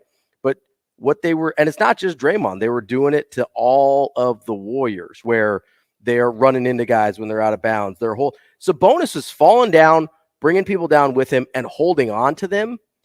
That makes me so angry because it's dangerous. And I asked yesterday, not to validate one or the other, but I said, what was the more unnatural movement? 100%. It was Sabonis. Sabonis or Draymond Green? And it wasn't it wasn't isolated. It's happened several times throughout the series. And listen, this is not to absolve Draymond Green from consequences, but he already got his consequence. He got ejected from a game that they could have won. Right? That was the consequence. 7 minutes to go, and it was a game. He received his consequence. Where's the consequence for doing unnecessary non-basketball plays? That's the word that Joe Dumars used, right? Mm-hmm. Unnecessary non-basketball plays. Where in the game of basketball are you grabbing onto people's ankles? Where in the game of basketball are you running into guys when you're coming back in from out of bounds? Where in the game of basketball are you throwing guys down when you're, quote-unquote, going for a rebound? We're talking about unnatural basketball plays. That's what we're talking about here. It seems like my man, degenerate Aaron, he said, grown men being baited? Nah, grow up. It seems like there's a lot I'm telling you, though, man. It's a real thing. Let's see somebody grab your ankle when you're doing something and see how you react. And he's nuts. So I don't even know why he said that. It's because he probably doesn't like Draymond. But you got to get past. See, that was my thing 2 days ago. But you have to get past disliking someone. Can't. Most people cannot remove their emotion from the situation. Listen, I am a Golden State fan. I don't like Draymond. No, I know. I think he should have been ejected for what he did. Yeah. The problem is when there's only consequences for one of the parties involved. I think there is close to equal fault in what has led to that moment in the series. So the NBA needs to make sure there is close to equal repercussions for those faults. We're going to get into something tomorrow. And I want you to sit on this because JJ Redick didn't get near the pushback. But it's interesting because I think when people in the media, when white people in the media comment on things about other white people in sports, no big deal. When white people comment negatively on minorities in the media, it's immediate racism. When it can be, yeah. When generally speaking, yeah. And I'll get to the specifics tomorrow. When black people comment on other minorities or black people in sports, it's you're either being a hater or you're not supportive. We need to get into why that is. Why is Brady Quinn getting killed by African-American colleagues because he said something about CJ Stroud that if somebody else said, they would probably be okay with doing it if it came from a different place. Or if he had said it about Will Levis. Right? I mean, that's what you're getting at? Yeah, so it's my whole point on the whole Draymond Green thing. Handle the situation for what it is, not how you feel about the particular entity or person. Because that's when you get gray. Yeah. Just keep it up. And that's when you get it wrong. Dude, major in the majors, minor in the minors. Coming back, what I think is a difficult sports six-pack. We'll see. We got zipline questions up next. Rogers and Benning will be back in 4 minutes.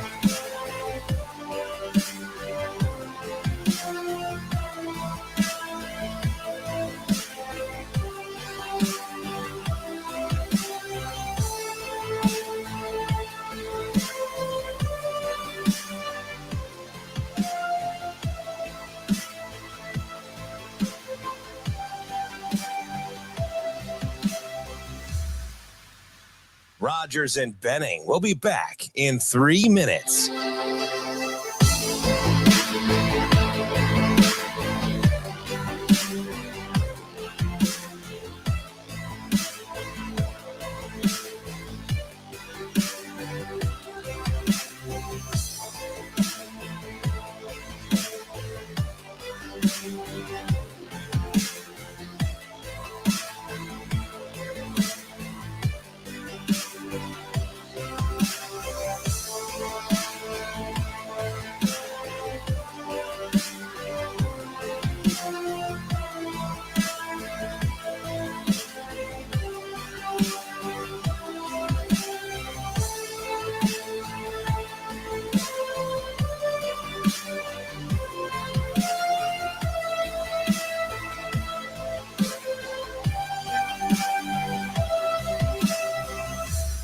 Rogers and Benning will be back in 2 minutes.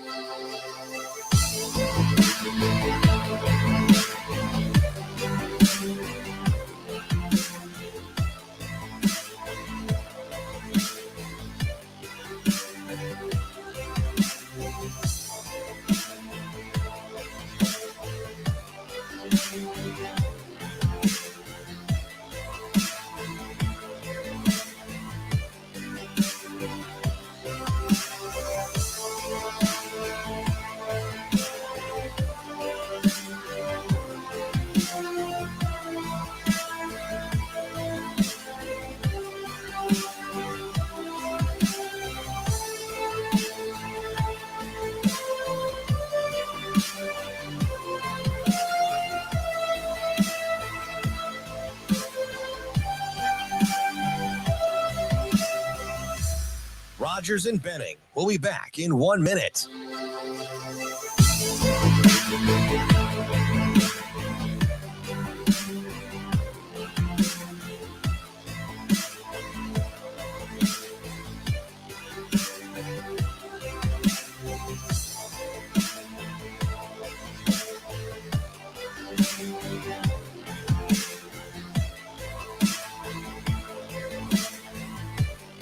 Rogers and Benning will be back in 30 seconds.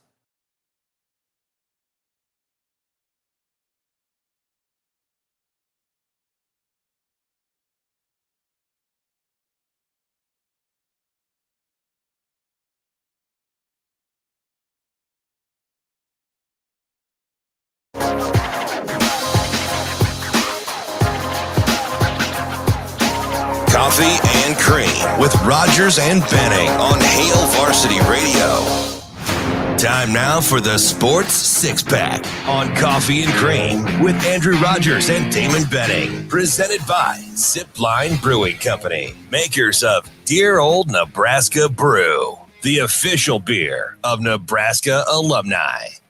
Dear Old Nebraska you. I like that voice, man. It kind of makes it sound cool. That's my. Is that K Bizzle? That's Cam, isn't it? Maybe. Yeah, he's. It's the one and only. Well, thank you for sharing. I get to be with three of my faves over here. I was always a big Cam guy. Yeah. Even when like he was walking to work, I was like, man, he's a G. Yeah. Sasha, cooler than a fan. And then we got the little dude, little pocket Hercules. Although something's wrong with his testosterone levels. Shane, you ready to go? Maybe you can drink your heightened sense of awareness off with a couple of ice blondes. No. Do they have that in a beer? Because I'd take that in a beer too. You're getting the beanery and Zipline. Those are different. For Shane, it's like boingery. Boing. There is like relax, Chief. There is brewing in both coffee and beer, but it's a different thing. Yeah, and the beanery is different than Zipline. We're about dear old Nebraska you. I mean, we're not doing the iced coffee. I'll take it wherever I can get it. Oh, of course you will. Sure you will. Well, you just asked question number one, you goofball. Question number one. Jeez, it's weirded me out. Hey, am I back on or no? I hope not, by the way. Saja's probably mad. What a jerk. Who is more to blame, the instigator or the retaliator in the green suspension? Oh, boy. I mean, people are going to think I'm a homer here. No way. I think it's the instigator. That, again, not absolving the retaliator, but I think because it wasn't just an isolated incident and it was a pattern of behavior over the first 2 games for Sacramento, I think it's the instigator in this situation. And as I'm going back with my ace, my buddy Aaron. But both should be held accountable for what it's worth. Yeah. What I'm worried about is you've empowered You've encouraged them to keep doing You've empowered the instigator. Because now you've given them incentive to continue to instigate, which isn't good basketball. It's not good for basketball. You know, I think the instigator is more to blame because I don't like those people anyway. No, I don't. And because I think we can all imagine ourselves. But I'm not a pound of flesh guy, right? Like typically I like to move on. Sure. But you can imagine yourself in a situation where somebody does something to you and you want to retaliate. Yeah. And sometimes I have. Yes. Most times now and I sometimes do not. you try and rise above. But it's harder to forgive the people that go out of their way to instigate. Yeah, I'm with you. I would agree with that. I'm going to go with the instigator in this one. Okay. I'm just looking at it, trying to figure it out. I mean, that's I don't know. I would go with the retaliator. That's just me. But I'm just drinking over here. I don't know. Have another. Question number 2. Wow. What will the first play be in the spring game? I already called my shot. Dude, that is fantastic. If you're right, I'm going to walk out of the booth. Don't do that. You got to call a Dude, game. Nobody said that all week. Everybody said fullback trap. Right, which I get. You know, it's kind of like a bread and butter play. But the first thing I think of, the first play I think of when I think of Frank Solich is Black 41 flash reverse pass. He's a good follow on Twitter too. I actually like him. I think it's a him. Who would yeah. Black flag. It's yeah. a good account. Yeah. Who would the back be then? I don't know. It's got to be somebody that can throw it. Everybody thinks every skill position player thinks they can throw it though. Don't they? You know I'm right. Yeah, every no, player for sure. thinks they can throw. No, for sure. Let's go. I kind of like Bruntz's secondary option of like the fake option pass. Fake 19. Yeah. Fake 19 dive, 9 skinny option pass. Yeah, I like that. I kind of like that one. I could definitely see that. Although if it is Black Flash 41 reverse. Oh, I'm going to be insufferable. I'm going to take victory And laps. we're together on Monday too. And I will say on broadcast, great. Looking forward to Monday's show. People are going to be like, what? What is he talking about? Shane, have another. Question number 3. Don't mind if I do. Do you believe Scherzer's excuse for sweat? Why or why not? Hey, I kept telling them, man, it was just my sweat and rosin. But they're telling me it's sticky. Hey, it's sweat and rosin. Yeah, I don't typically find that sweat is sticky. even with rosin mixed in there. Baseball players cheat. That's just kind of who they are as people. I mean, that's like a universal thing throughout time of baseball is that they will cheat in one way. But push the envelope. Yeah, they will, whether it's sign stealing, whether it's scuffing the ball, whether it's spitballs, whatever it is, baseball players will cheat. So I'm going to say I do not believe him. I don't believe Scherzer either. I did like Showalter, though. Hey, man, 8 days off, man. He had good stuff. Okay, Buck. Listen, and I don't blame him for trying to get away with it. Dude, you know who they were playing, right? Who, yesterday? Yeah. It's the Dodgers. Well, so of course you don't believe him. Well, why are we always the victims of people getting over? That's because your lineup's good. They gotta try something extra. Fudge, have you watched this lately? We're playing 500 ball. And I got to do a pod today later with Severe, so he has scoreboard right now. I'd love to play 500 ball. You're in a tough division, man. Can't all be Red Sox. Tough fans. roster too. Shane, have another. Question number 4. Tasty. Is this the end of the GS run? Take it or leave it. With this core, yeah. Whoa. If you're going Ravi out on his Warriors. Not out. I just think I don't know that they can continue with this core because we're saying Steph, Clay, and Draymond, right? Like that's the core. I think Draymond is gone next year. Okay. It's been a hell of a run.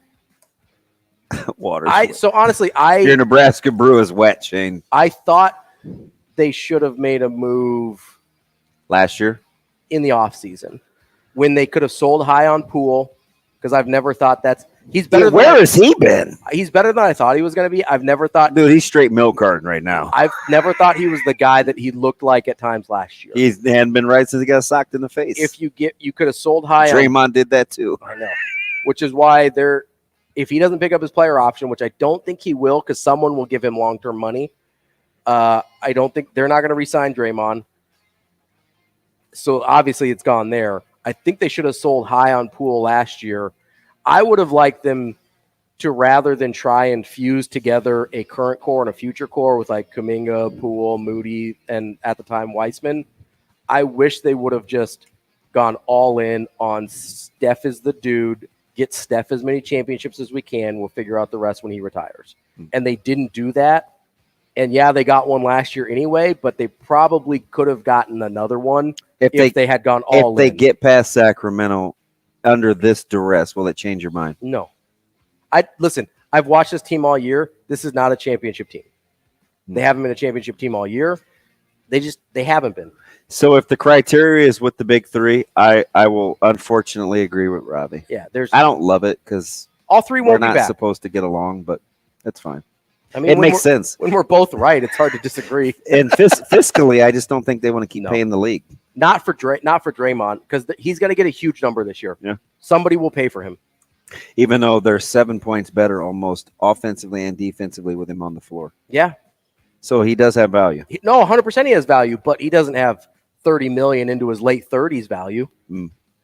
He's not your age. He's getting there. He's like 33, 34. He's closer to Andrew's age. Shane, have another. Well, he's only 26. Question number 5. So you guys are debating GOATs. Is the better debate the criteria or the actual players?